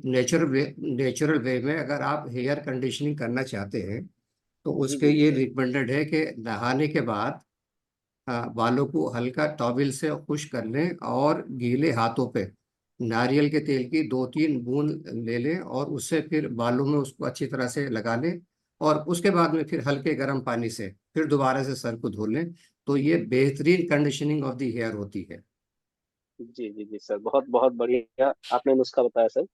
मैं अपने अनुभव से भी और कई लोगों की जानकारी से बताना चाहूंगा कि एलोवेरा का यूज भी बहुत अच्छा काम करता है डेफिनेटली सर, के बहुत अच्छा लिए। काम करता है। तो थोड़ा सा अगर एलोवेरा को रगड़ के लगा लेते हैं, पत्तियों से जो निकलता है, क्योंकि जो बाजार में डायरेक्ट। एलोवेरा की क्रीम आती है उसमें एलोवेरा का परसेंटेज यूजुअली 5 से 10% से ज्यादा नहीं होता है, और पत्ती में डायरेक्ट मिलता है। और लगाने के बाद उसको रगड़ के एक 10-5 मिनट के अंदर आप उसको धो लीजिए, हल्के गुनगुने पानी से या सादे पानी से, जो आपको सूट करता हो। तो वो बहुत अच्छा काम करता है। यस जो सर, इसके अलावा एक अगर बहुत। हेलो। जी बताइए बताइए जी तो जी बताइए। सर। हाँ, बताइए बताइए, आप कुछ कह हाँ रहे थे। सर, एक चीज मैं बोल रहा था कि एक चीज हम लोगों ने मेंशन नहीं की है कि आजकल जो हेयर प्रॉब्लम्स आ रही है मोस्टली फीमेल्स में, हीट ट्रीटमेंट जो कराती हैं वो काफी हार्मफुल है लोगों के लिए। तो जो हीट बिल्कुल थेरेपीज कराते हैं ना स्ट्रेटनिंग वगैरह कराने के लिए, वो स्ट्रिक्टली नहीं करना चाहिए उन्हें, क्योंकि बिल्कुल ठीक उससे कह रहे काफी हैं। वीक होते हैं हमारे बाल। क्योंकि ये जो एडवर्टाइजमेंट्स आते हैं यस सर। उसमें तो सब बहुत दिखाते हैं, यस सर लेकिन सर। ज्यादातर जो जो लोग जिनका एडवर्टाइजमेंट दिखाते हैं, या तो मॉफ पिक्चर्स होती हैं, वो नकली पिक्चर बना के लगा देते हैं, यस सर। और या जो वास्तव में वो यूज नहीं करते हैं और वो उसके बारे में बात करते हैं। दो, क्योंकि यस सर। एडवर्टाइजिंग अपना एक अलग ही पूरा विषय है। यस मेरा सर। एक और सुझाव था, अंसारी साहब ने जो नुस्खा बताया उस नुस्खे का अनुसार ही आप तेल भी बना सकते हैं। उसमें अगर आप जो नारियल के तेल में नील और मेहंदी और आंवले को पीस के अगर पका लें और उसमें काले तिल का तेल भी आप ले सकते हैं, तो उसका जो तेल बना के रखते हैं आप उस तेल को प्रयोग करें तो उससे भी बहुत अच्छा फर्क पड़ता है। और दूसरी बात एक ये है कि ये जो समय से पहले सफेद बाल वगैरह भी होते हैं, उसमें ये सारे कारण भी बहुत मैटर करते हैं। और सबसे इम्पोर्टेंट ये है कि देखिए, ये जो घरेलू नुस्खों की हमने बात की है इस पूरी चर्चा में, वो आप करते रहिए।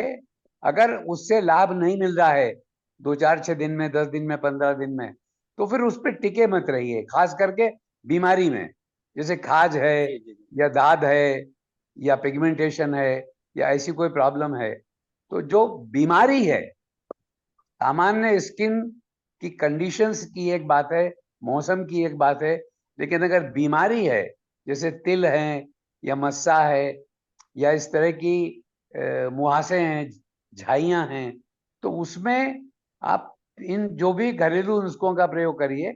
अगर लाभ नहीं हो रहा है तो फिर बेहतर है आप किसी डॉक्टर को भी दिखाइए, और बेहतर रहेगा कि आप किसी आयुर्वेदिक के, होम्योपैथी के, यूनानी के डॉक्टर को कंसल्ट करिए और उसकी दवा का प्रयोग करिए। और जैसे डॉक्टर साहब ने बताया था कि डायरी मेंटेन करिए आप कि किस चीज से आपको फायदा होता है, कौन सी चीज नुकसान करती है।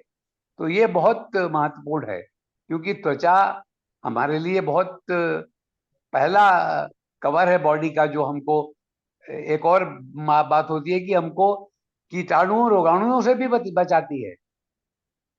तो उसके लिए भी हमारी त्वचा अच्छी रहनी चाहिए, तो ये बात भी ध्यान में रखनी चाहिए। और इसलिए जैसे फंगल इन्फेक्शन वगैरह की बात हुई, कुछ लोगों को जैसे मिट्टी में काम करते हैं या किसी गीली जगह पे काम करते हैं तो स्किन की प्रॉब्लम होती है, तो उसका भी ध्यान रखना चाहिए। और जो किसान वगैरह जिनको धूप में काम करना पड़ता है, वो सिर पर सफेद कपड़े का टोपी लगाएं या पगड़ी बनाएं या कुछ भी करें, ऐसे लपेट लें और शरीर पर भी लपेटें, पसीना आए तो आने दें। और वैसे भी सामान्यतया जो किसान खेती में वगैरह में काम करते हैं, उनका रहता है कि सुबह जल्दी 5-6 बजे उठ के, गर्मी के दिनों में अगर वो काम कर लेते हैं 10-11 बजे तक, तो काफी समय मिल जाता है। और बाकी अगर कुछ करना है तो शाम को 4 बजे के बाद, 5 बजे के बाद करते हैं। मतलब बिल्कुल दोपहर की कड़ी धूप में काम करने को अवॉइड करना ही चाहिए। उसके और भी जैसे लू लगना वगैरह के असर होते हैं जो गर्मी की, उसमें हम लोग शायद चर्चा करेंगे। तो ये समय का कैसे हम मैनेजमेंट करें, इसका भी ध्यान रखना चाहिए। बहुत बहुत धन्यवाद सर। बिल्कुल है सर। हमारे हिंदुस्तान कल्चर में पगड़ी और राजस्थान में जो धोती बांधी जाती है, तो बिल्कुल। जराई टेला पे उसकी कवरिंग, ये दो बातें हम्म। गर्मी के दिनों के ताल्लुक से अगर देखी जाए, तो जितने भी ये अंग्रेजी किस्म के हेट हैं और दूसरे लिबास है, उस सबका बेहतरीन बदल है सर ये। बिल्कुल ठीक कर रहे हैं आप। और हम इस चर्चा में मरीजों की बात नहीं करते हैं, हम चर्चा में देखभाल की, घरेलू मैनेजमेंट की बात करते हैं। मरीज को तो उपचार कराने के लिए वैद्य के पास, होम्योपैथ के पास, यूनानी के पास जाना चाहिए। जी बिल्कुल सर। और एक क्वेश्चन शायद एक और है मनीषा जी। जी, वो एक्सीडेंटल बर्निंग के बारे में पूछना चाह रहे हैं ये, कि tell me something about taking care of accidental burning of skin. इसके लिए तो एक चिकित्सक से सलाह लेंगे तो ज्यादा बेटर रहेगा। लेकिन ये है कि बहुत जगह देखा जाता है कि घाव होने के बाद कुछ दाग जैसे रह जाते हैं, उस पे भी एलोवेरा और कपूर मिला के अगर जो उस पर लेप करते हैं, थोड़ा सा नारियल तेल मिला के, नारियल तेल, कपूर और एलोवेरा पल्प मिला के अगर जो उस पर प्रयोग करते हैं प्रतिदिन, तो वो समय के साथ धीरे धीरे धीरे धीरे वो निशान भी चला जाता है। ये और मैं नहीं कह रहा हूँ, बहुत से मरीजों का ही एक्सपीरियंस मैं बता रहा हूँ। नहीं, और आशीष जी, जब आप जल जाता है कोई, जिस समय जला है, अगर आपके जी घर जी पर जी। एलोवेरा का पेड़ है तो उसका पत्ता काट के आप उसकी जेल अंदर की उस पे लगाते रहिए। तो बहुत अधिक जले की सिचुएशन में भी ये मैनेज करता है। 2nd डिग्री बर्न तक में बहुत अच्छा काम करता है। 3rd डिग्री बर्न में तो आपको फिर डॉक्टर की कंसल्टेशन के साथ ही काम करना चाहिए। लेकिन अगर एलोवेरा का, ताजे एलोवेरा का उपयोग कर लेते हैं और उसमें अगर इन्फेक्शन से बचना है तो थोड़ा सा चुटकी भर हल्दी का पाउडर डाल के अगर आप एलोवेरा को रगड़ते हैं तो एलोवेरा जलन में फौरन जलन को कम करता है। उसमें होम्योपैथिक की भी कुछ दवाएं हैं। अगर शिल्पा जी बताएं तो वो ज्यादा बेहतर रहेगा। होम्योपैथिक की दवा के बारे में मेरे बताने के बारे मुकाबले में मैं प्रिफर करूंगा।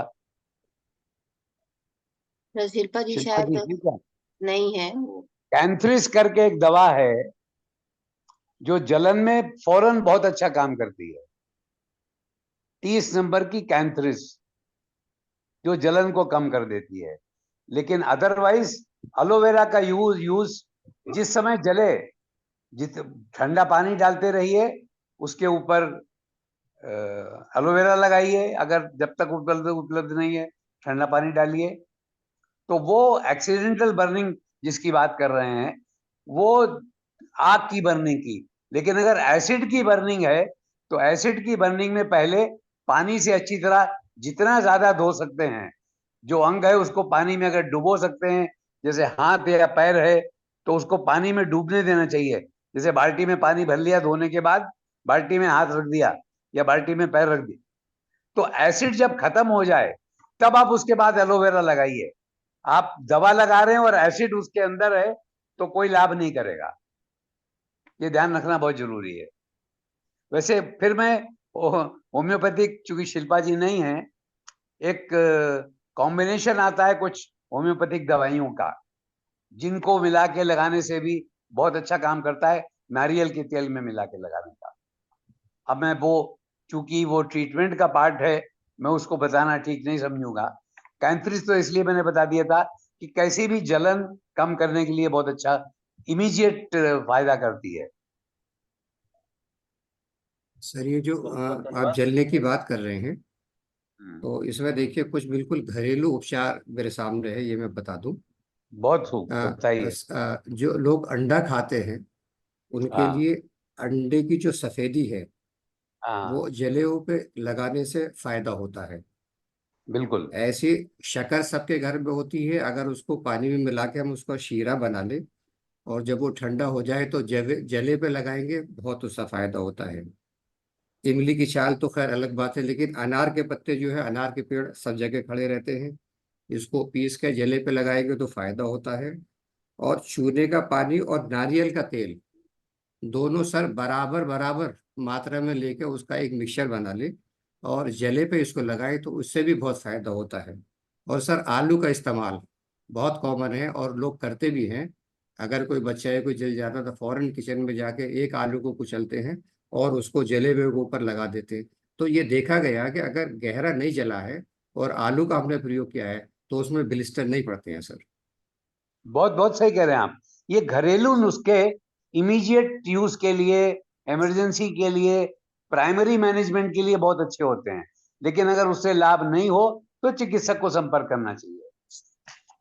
बहुत अच्छा लगा आप सबका, जी जी। बहुत अनुभवी जो चर्चा हुई उसके लिए बहुत बहुत मैं भी धन्यवाद करना चाहूंगा। थैंक यू सर, आप आपको भी बहुत सभी का बहुत बहुत धन्यवाद। बहुत धन्यवाद। सभी का बहुत बहुत धन्यवाद। आज का जो सत्र हुआ बहुत ही अच्छा हुआ, और सभी विशेषज्ञों का और सभी सत्र में जो भी भाग लिए हैं उन सभी का बहुत बहुत धन्यवाद अभिवादन करना चाहूंगा मैं।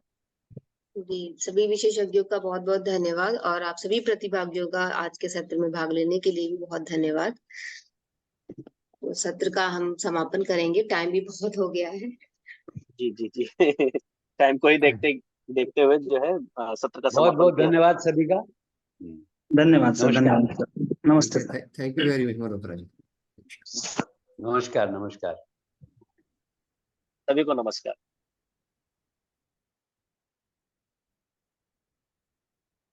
नमस्ते।